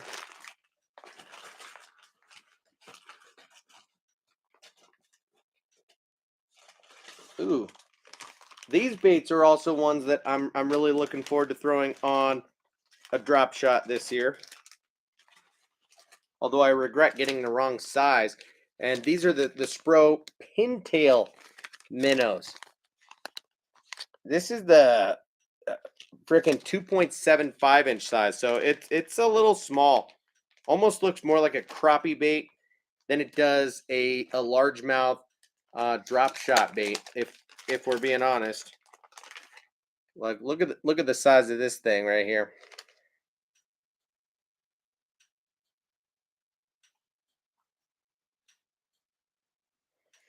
So yeah, a little bit small. This is like the length of a Ned rig bait, including the tail. So really, really small guy here, but cool profile, cool design, and right density of plastic. And I'm excited to throw this thing for sure. But I wish I would have gotten it in the right size, which is the larger 3.75 and not the 2.75 inch size. But speaking of tubes, the Berkeley Max Scent tube, specifically in this 2.5 inch size and this color, watermelon vapor, is what caught me a couple fish last week. So tiny little tube, watermelon, and like a light blue flake. Check that thing out. If it'll focus for you. Yeah, baby. Look at that thing. Extra stanky, extra good looking. And yeah, I was threading it on a drop shot hook and also nose hooking it once it got a little bit torn up. So you're right that a tube on a drop shot works really well. I totally agree with that. Hazadong shad is a great drop shot bait too, says Michael. I don't doubt that, but that is actually one that I don't have, so I can't quite speak to it. Matt says, Tyler, do you know any US companies that make a 13-inch worm like the Kinko worms? The only ones are the 10-inch Senkos, but those are really thick. I don't know about a 10-inch Senko even. Um, I was really only familiar with 7-inch Senkos. Otherwise, 13-inch baits are not going to be straight tails. They're going to be curly tail worms. So you're not really getting a 13-inch body. Hey, babe. Is the what? Yeah, she's down here. All right. Sorry about that. So 13-inch body, I don't know about. I think a Magnum trick worm Um, yeah, I guess if there is such thing as a 10-inch Senko or something of the sort, that would be the most equivalent. Doesn't Gambler make something that is close to that? Gambler makes something. Okay, that's not a great way to put it because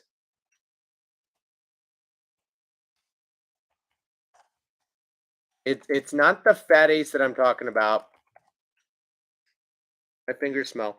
Um, they make a 16-inch worm, the ER16. All right, Discount Tackle sells them, but they're sold out right now. No, they've actually got three colors: black, green pumpkin, and Junebug in stock. You only get two baits per package. Uh, but dude, it's a 16-inch trick worm. So there you go, Matt. I hope that answers your question. Let me go ahead and throw this link in here for you guys. So if you want to buy a 16-inch worm like Matt, um, then you're welcome to do so.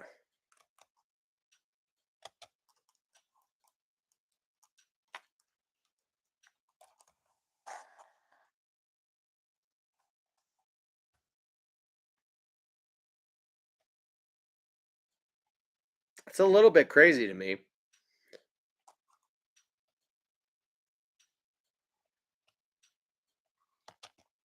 So I'm going to shorten this link since it's really long, and I'm going to drop it in the comment section right now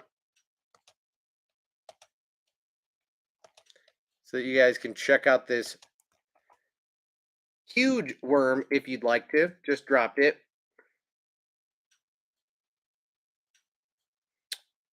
Okay.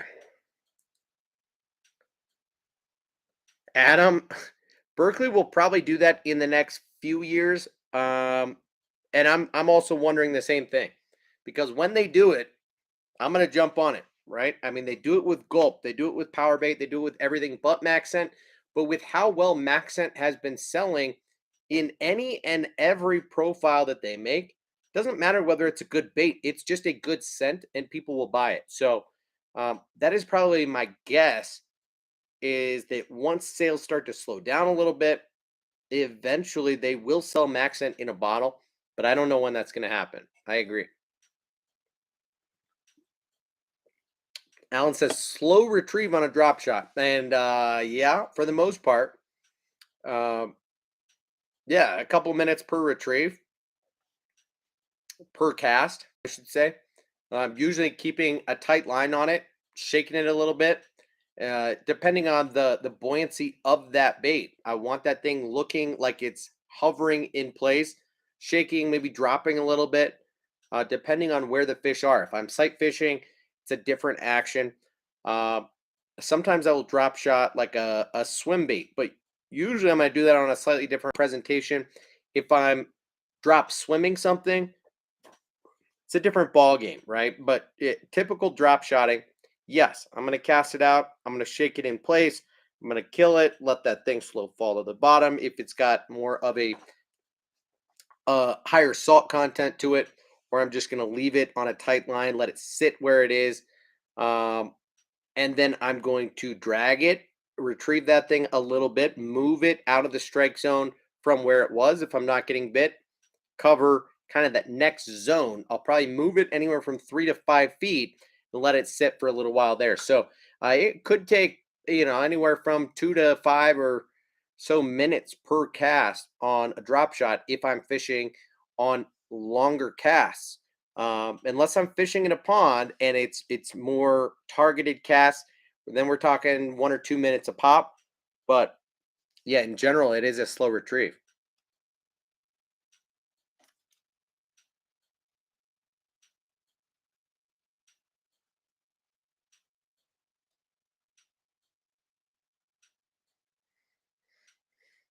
Mm, I don't stunt says I used a Kitech Easy Shiner for a drop shot. I'm sure that would be a good one. Um, Fine, but I don't love. the buoyancy of it per se, I throw it as more of like a soft plastic version of a flat-sided crankbait. So relative to swim baits, I'll throw uh, a Kitech Swing Impact Fat in really really cold water. I'll creep that thing on bottom, ultra slow, right? So after ice out, and I don't usually have the patience for this, but in super cold and super warm water, the Kitech Swing Impact Fat does really well at a very slow speed, like as slow as you could think of. I'm barely moving my fingers. I don't know if you guys can see that, but on a super slow retrieve, that tail will still kick for you. So barely turning the reel. Might take you 5 to 10 seconds to make one handle turn of the reel. That is where the swing impact fat comes into play. The easy shiner comes into play right after that in cold water. You get that tight shimmy, a little bit of roll to it, like a flat side, a tight kick. And then go back into something like the swing impact fat for more of like a do it all type of action. When it's more aggressive, you're going to swim it faster, and you've got fish in the pre-spawn that are feeding aggressively, are going to chase a bait down. And then later in the summer, something like the swing impact fat is where you really get into a bait that has the most aggressive action because of its thin profile. Let me see if I can find one here.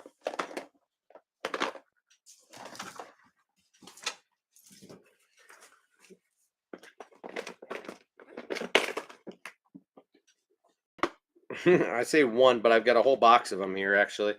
So this is all swing impact. Uh, there was a time where I threw this bait a lot. Okay, uh,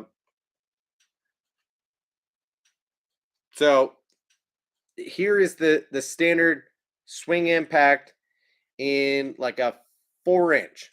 This bait does really well on a swim jig. Does really well on a ball head jig.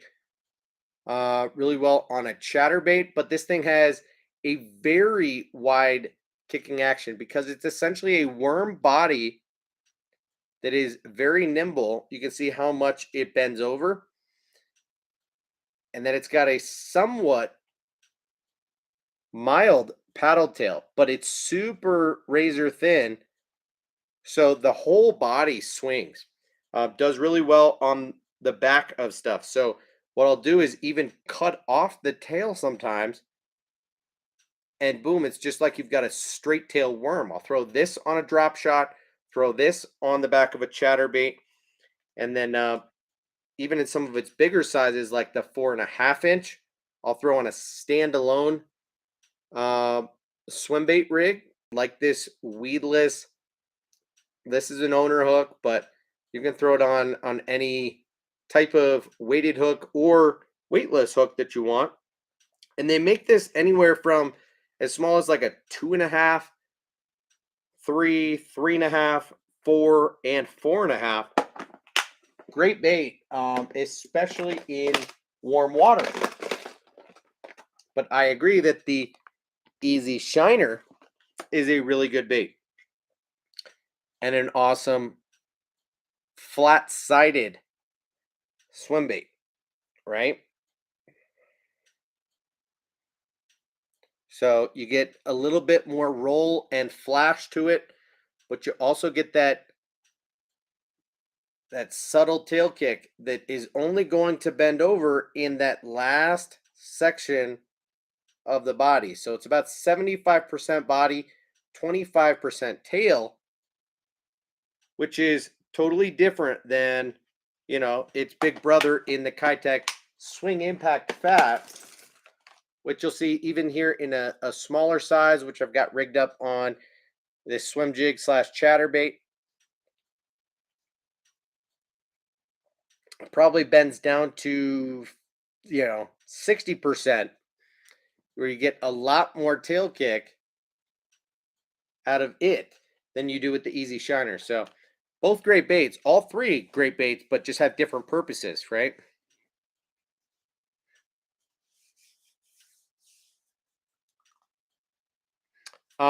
Yes, I use the Smalley Smasher. I thought I talked about it. Did I not?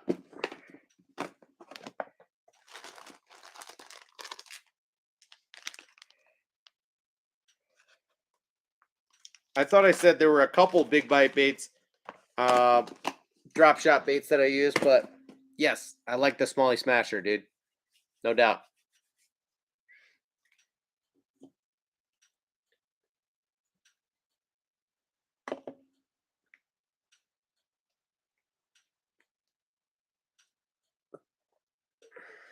Matt says that sounds crazy. I like it. Haha.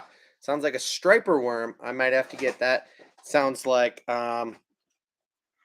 some eel candy. Yeah, see, I thought it was an eel bait, that 16-inch worm, but guess it's not because they do make the eel, and you guys saw me recently pick up that 8-inch eel, right? I don't even freaking know where it is at this point because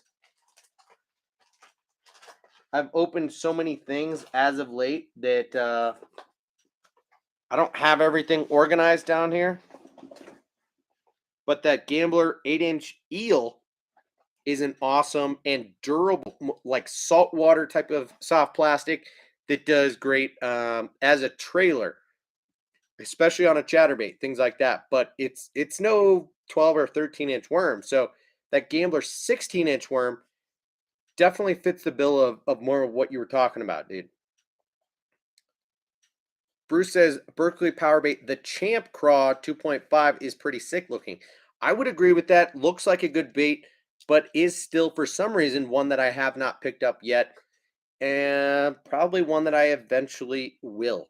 I feel like more and more there are a lot of realistic craws on the market at this point, and I have a lot of them, um, and don't necessarily feel the need to get a lot more of them. So it's kind of a tough thing for me at the moment, right? If I go in this jig trailer box of soft plastics for me, not only do I have the Savage Gear 3D craw, which is super realistic, by the way, super realistic, but I've also got the Yum craw bug, super realistic. It's got that tucked in tail. It's got a hollow body, really good on a shaky head or a finesse jig. I've got the old Big Bite Baits version of really the same type of bait. I forget what they call this or used to call this, but same type of thing. And then an even older bait that you guys probably wouldn't know about. I'll leave it up to you guys to guess what this bait is, because I don't necessarily want to tell you guys what it is, but hollow body, hollow claws. So this thing does sit up at a neutral buoyancy. You guys know what bait that is? I only have a handful of packs of those, and don't want to talk about it more than I have to. But I've also got more realistic craws than just those, and it extends to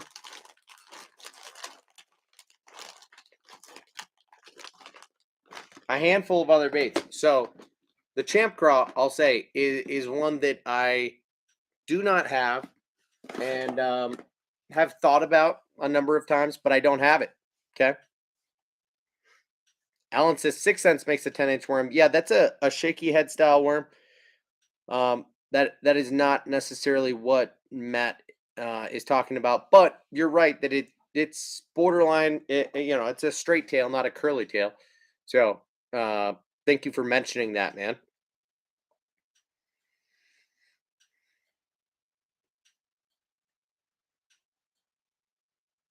Excite makes some big worms, says Lightning Muskie. Interesting. Adam says, random question. I was thinking about keeping soft plastics in my Jeep, so I always have them for when I'm fishing. Yep, good suggestion. Does anyone do this and have some storage suggestions? Worried about the Florida heat though. Um, yeah, I mean, I would do something like this. Okay, these are shoe boxes from Walmart with these little tabs on the side. I can fit about 20 or so bags of soft plastics in here comfortably. And I am a fan of this way of storing soft plastics because they don't take up too much room. But other than that, a big thing that I do, and I'll just show you because like I've got my backpack sitting here from fishing last weekend. A big thing that I do while I'm out fishing is that I'll use a quart-sized Ziploc bag. And you can see this one's not even jammed full right now. And in it, I've got, these are mostly drop shot baits. So I've got Zoom beatdowns, Savage Gear, Ned Craws. I've got Z2, the baby Z2 by Strike King, like the Strike King Zeros, more Zoom beatdowns, Max Scent Chigger Craws, more baby Z2s, that Max Scent D Worm. So I've got like 10 or more packs of soft plastics in this quart size, like sandwich bag that's a Ziploc bag. I don't have it closed, but I'm able to keep them all together like this pretty tightly. Versus just all of these random bags. Yeah, this is only a few bags, which is disappointing because I've got Geek Crack Bellows Guild. I've got, Max Scent Generals, Max Scent Tubes. These are the ones I was fishing the other day. I've got the mule fishing horse flies. I could dig in here and grab a handful more packs of soft plastics that are all just at random in here. And it's kind of disappointing the way they're all just sitting loose. We talked about the fact that I've got these boxes dedicated to certain techniques. So I brought out the drop shot and Jika rig box last week when I went to this pond. And so this way I'm able to bring like 15, 20 bags of soft plastics at least in my backpack just by having like two of these sitting on top of a couple of like 36 or 3700 size boxes full of lures, right? So, I'll pack a box like this that is loaded where I've got jerk baits and flat sides and lipless and a variety of hard baits in here, as well as maybe like hair jigs and a couple of other jigs or one-offs in here, and be able to carry most hard bait type of lures that I need in one or two boxes.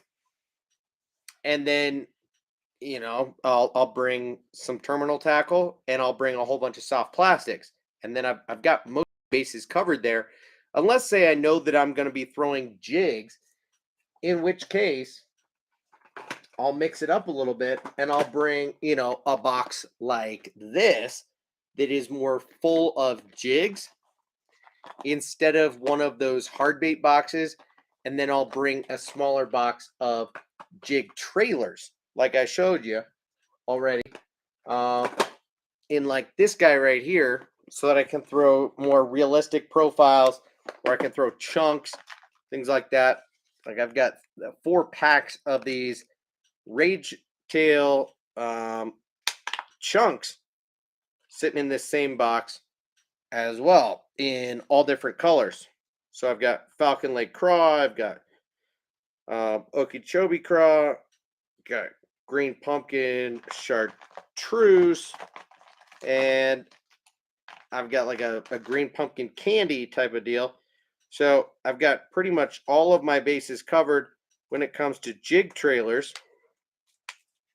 Realistic, that is going to be more subtle or a little bit more aggressive of an action, but all downsized jig trailers. Alan is out of here. Okay, Alan, no problem, dude.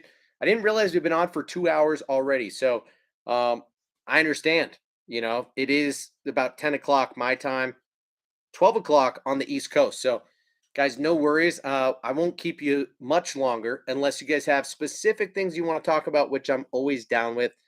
But yeah, Lightning Muskie says, Adam, keep them under the back seat. That's probably the best place.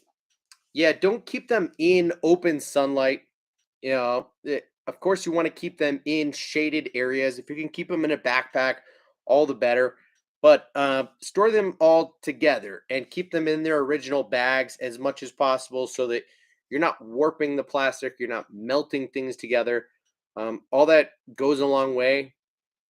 Shade helps, right? But Florida sun, I don't know. Maybe stuff is going to melt.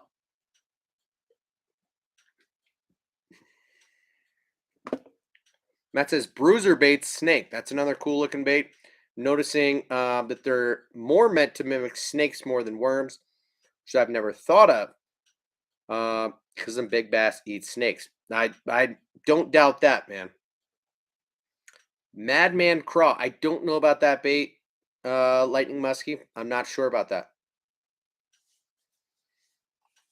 Michael says, what are your favorite hooks for drop shot, nose hooking, and for weedless? So good point. Uh, Slightly different hooks, but for the most part, what I throw is an owner mosquito hook. Okay, the size 1 or 1/0 are probably my favorite hooks to use. I think I have a pack here in this backpack that I could show you. Comes in a red package.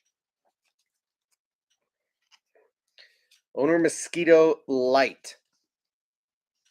This size 1 is my favorite, especially for drop shot baits. It is a small hook and it's relatively light wire. But the reason that I like it is the angle at which the point of the hook is above the eye of the hook. Okay, so you have a lot of gap here to catch a fish's mouth when they bite down. A lot of bite on this hook, whereas a lot of other drop shot baits do not automatically have that. And so this would be my go-to hook for most drop shot applications. After that, I would probably go to like a VMC Nico hook, and I don't have one handy to show you right this second. I'll show you on another game, but that one I will rig both ways. I will rig Nico style, I will rig wacky, and I will rig Texas even. Um, it's a longer shank hook, so yeah, we'll talk about that hook at another time. But those are probably my two main hooks that I use for drop shotting. No shit. Frank said the exact same thing. I didn't even realize that. Um, you said, or the owner cover shot hook, also a great hook. Um, yeah, isn't the cover shot pretty much the same thing as the Gamakatsu rebarb hook?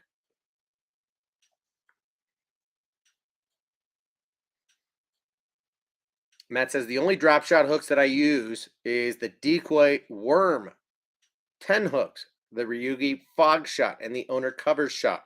All great quality hooks. Uh, I don't know what to tell you, man. Good hooks. I don't know about the decoy Worm 10 hooks or the Ryogi fog shots. The owner cover shot is a good hook for sure.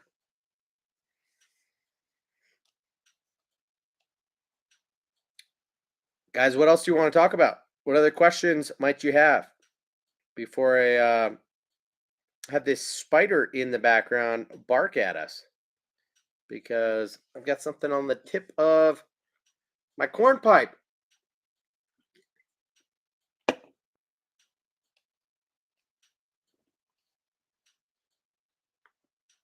I feel like I missed some comments earlier, but hopefully I pretty much got around to most of them and didn't skip over a ton. But I don't stunt says best glide bait. Dude, I am not a glide bait expert by any means. So what I say is relative. Okay. Um, it is hard to answer that question. Now, as for glide baits that I use most frequently, because I am relatively new to the glide bait and big swim bait game, I prefer something that is in the small to mid size range. I don't have dedicated gear to throw giant glide baits. So I'm still kind of figuring it out. And as a result, since I'm not all in price wise, uh, I'm trying to stay in that middle price range as well when it comes to baits, for the most part. So, as for what I would recommend, more so than the River to Sea S Waver 168 or 200, I would skip those unless you're looking to modify them. And I would go straight to one of these three baits here. The Savage Gear Shine Glide in the 185 size. The Storm Arashi Swimmer. No, Arashi Glide, not Swimmer, sorry. The Swimmer is a multi-joint bait, different than the Glide bait. And then lastly would be the G-Rat Sneaky Pete. Okay. And I recommend these three for slightly different reasons, but they're all in that same category and same price range as being kind of more entry level or budget friendly glide baits. What you'll notice about them is that the Shine Glide has a relatively narrow profile and yet tall. It's a gizzard shad or shad type of bait, and it has a middle of the road in terms of the travel in the joint, and it's relatively quiet. So I like all of those things about it and think that it's a little bit more shaddy in nature. Now what you get out of the other two baits is a slightly longer profile, a little bit more trout-esque, and what you would presume is associated with a glide bait. You get more travel in the joint on both of these, a little bit more on the Sneaky Pete than you get on the Arashi Glide. But with both of these, you get swiveling hook hangers, which is a huge feature. You get a higher quality tail, and you get a little bit different sound and action. You get a knocker in both of these baits that you do not get in the Shine Glide. So just different baits, slightly higher quality than what you get with the Shine Glide. You get a wider glide out of them. You get the swiveling hook hangers, and a little bit easier to work, although the Shine Glide is a really good bait for what it is. Now, one bait that I bought last year but don't have a lot of time on the water with is the Depths Slide Swimmer. This is the 175 size, so this is their middle size, and perhaps the most crisp. This is the Vision 110 of glide baits, right? You get a magnet that puts out a different vibration every time this thing swims and clangs against itself. It has, a plastic condom on it, which helps reduce sound and protect the core of this bait. Um, the whole thing about the slide swimmer is just quality in general, and you pay more too. It's probably 3 times the price of those other baits that I just mentioned. So it is what it is. Crazy JDM baits, says Lightning Muskie. That is a stream that we could talk about another time, because there are a lot of baits in that category. Maybe sometime we could talk about like JDM baits that are big and small, because we could go to like this lipless crankbait that is absolutely oversized in the Duo Realis Apex vibe. Um, there are a lot of baits that could go to, but in terms of crazy JDM baits, that's hard to just rattle off the top of my head, and I'd have to look through a whole bunch of different boxes. It's like we could talk about JDM frogs. We could talk about this, evergreen shower blows frog, for example, right? Not only does it have a cupped mouth and a super long body, but it's got a furry tail. There's a lot of cool and inventive baits that come out of Japan, and there's a lot that we could talk about down that rabbit hole. So sorry, man. That says I think it's relative to an opinion for everyone. I think I don't know what you're talking about. Um, and all you can do is mainly guide them on the right decisions to make them guide them on the right decisions to make them from the lessons you've learned and mistakes you've made yourself. I wish I knew what you were talking about. Maybe glide baits. I don't know. Adam says buy 4 get 1. What you talking about, Willis?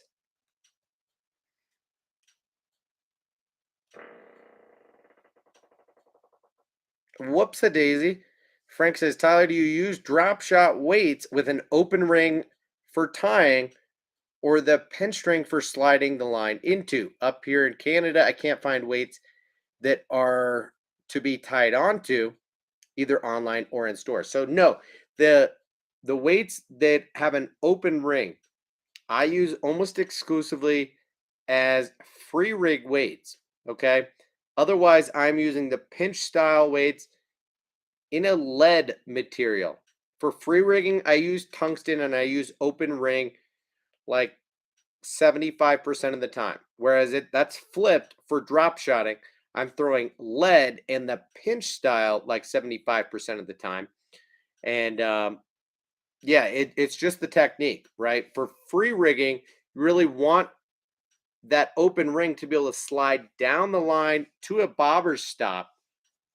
And so you get a different type of um, utility out of that weight. Now, it's not a traditional lead bell sinker, or like you'd get out of a. Where did I put those already?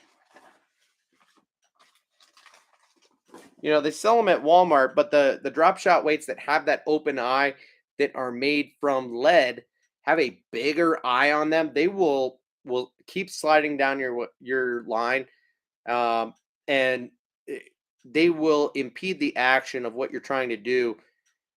That is not necessarily what you want. You want something with a tight. Yeah, it says my connection is unstable.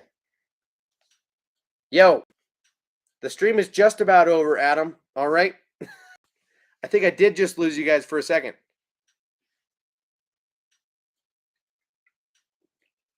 Easy, Adam. Quick on that trigger finger. My bad, guys. My internet just tripped balls for a second, so I apologize for that.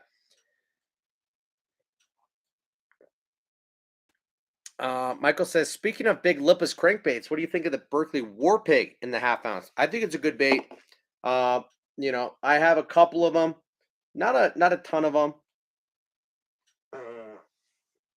and I might just keep farting all night. But oh,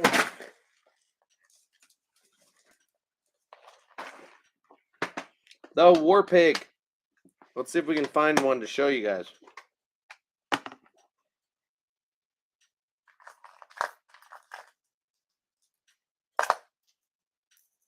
This is the wrong size, but it is the War Pig nonetheless.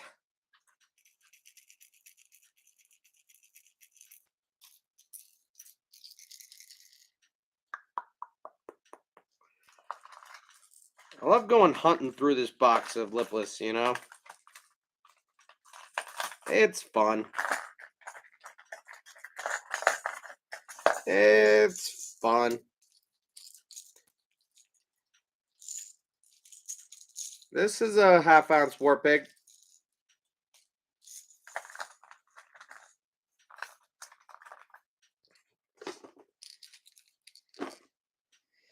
Half ounce War Pig. Bluegill color. Almost more like a pumpkin seed. Green sunfish type of color. It's got a good rattle. I like the way it runs nose down, but I would say it's a somewhat standard lipless crankbait. It's not going to rest on its nose on the bottom, but it is going to run at like a true 45. Obviously not too steep, but not horizontal either. It's got a good sound, and I think it is a solid running lipless crankbait for the money. I like the shape of its back. It almost reminds me of like a 6th Sense Quake, in that it has like that double shaped back. Let's see if I can find one real quick to show you.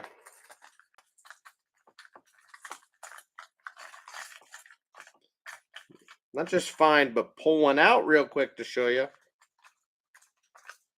Jeez.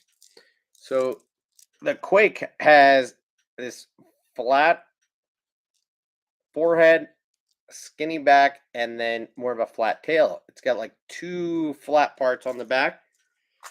And, this is a much more subtle version of that.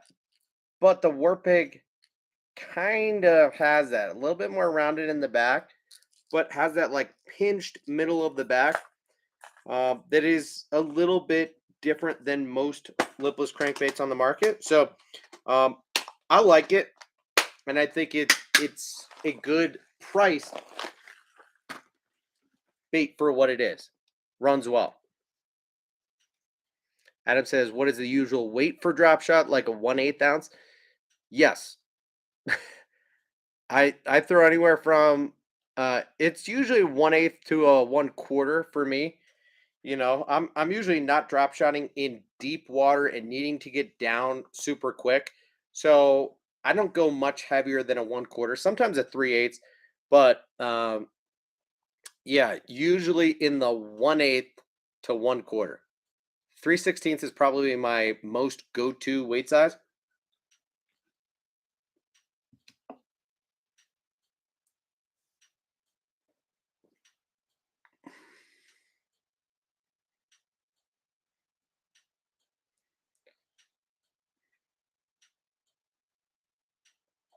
Oh, Adam says I was talking about the clearance Storm Glide at Dick's Sporting Goods. Are you talking about the Storm Arashi Glide? If it's on clearance, you should get it. It's a good bait, no doubt.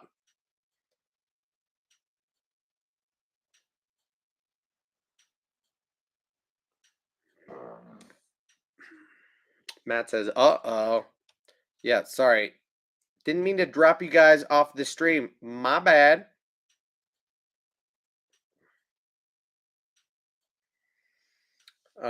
Rich says bass definitely eat snakes. As a youngster, wading streams and creeks, we used to catch our own live bait. Nice. Everything from worms, leeches, minnows, chubs, baby catfish, frogs, etc. That sounds sweet. Toads, tadpoles, crickets, grasshoppers, small snakes. Jeez, brother. That's insane.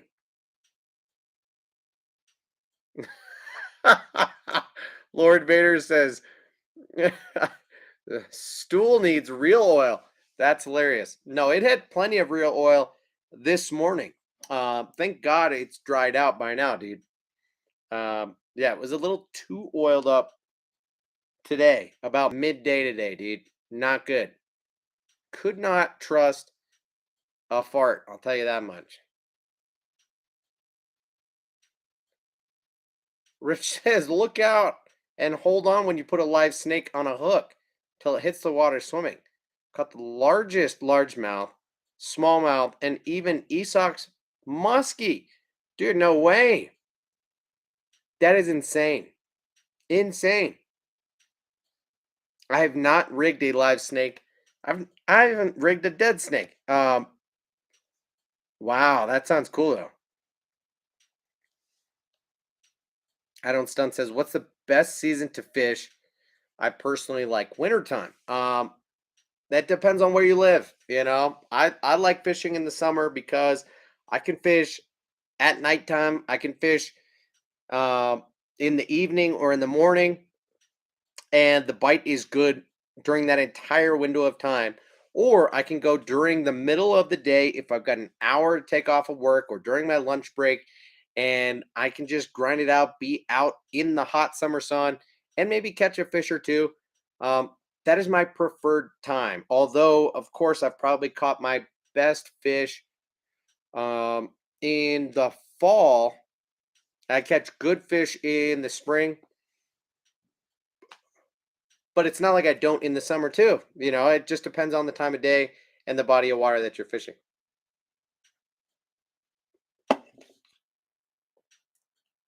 Bruce says the only surprise in life is a fart with a lump. Yeah, that's not a good surprise. I almost had a liquidy one today. I'll say that. Matt says, didn't they use a stone catfish for catching smallies back then? Not sure if you're from the East Coast, but heard that, and I think it might be illegal now. I don't know what you're talking about, dude.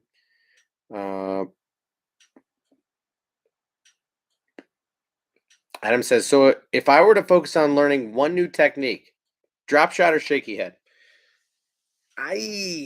Dude, don't focus on just one of those two. It depends on what you're fishing around. All right. Shite. No. Getting hook stuck in the carpet. It depends on what you're fishing around. So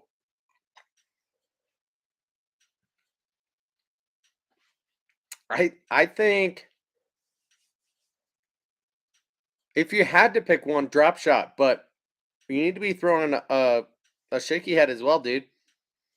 That's tough to say. And Lord Vader says the wobble head, which is a great technique too. So I think just like me and a lot of you guys in here, don't focus on one new technique. Focus on a lot of new techniques. You know, focus on drop shotting and shaky head and backsliding and flipping and skipping and frogging and everything that you're not comfortable with, in addition to what does work well. So bring the stuff that you ordinarily would fish to catch numbers as a backup or as a supplement. And also bring things that you want to get more comfortable with, that you're more curious about understanding, and have your sessions be half and half between practice of new things, where if you catch something doing the learning and the practicing, then awesome. That's a bonus, right? But in general, you're doing that to figure something out. And then as a backup, as a supplement, you're throwing things that will work, things that are already proven to you that you know how to do. in order to catch fish and kind of, round out your day, if you will, and give you your fix. That is more than just getting outside and getting in line wet, quite literally. So you got to do a little bit of all of it.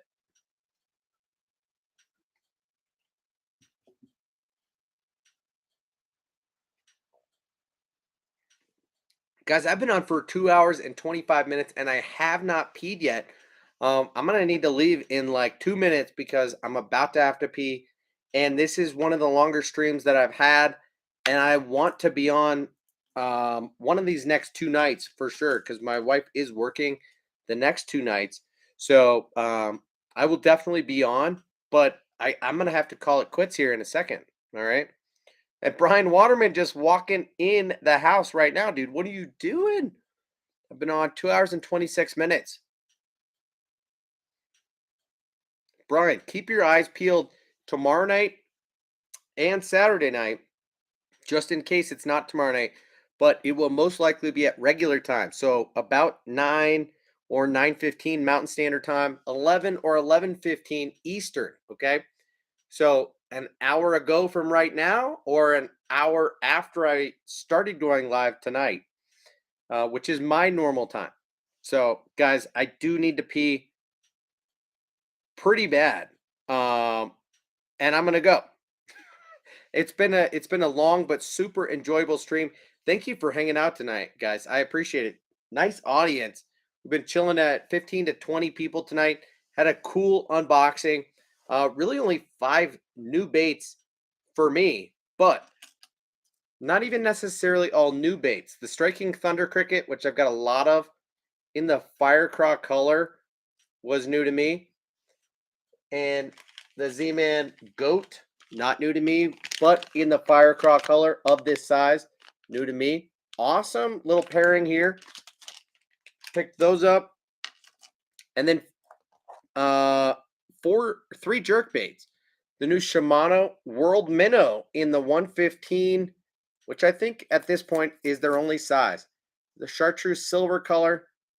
No, that's not a mirage. You're seeing that flash before your eyes and hear that magnet. And then the Megabass Edo Shiner jerkbait.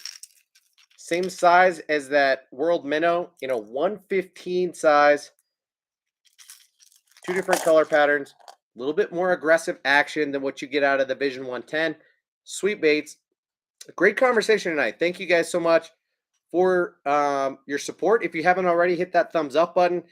Leave a comment down below when this finishes posting. And look out for a live stream in the next night or 2 nights, okay? Check tomorrow night because I very well might be on. If I'm not, check again on Saturday night or just both nights. Appreciate you guys. Thanks for all the support. I'll see you again on the next one. Bye.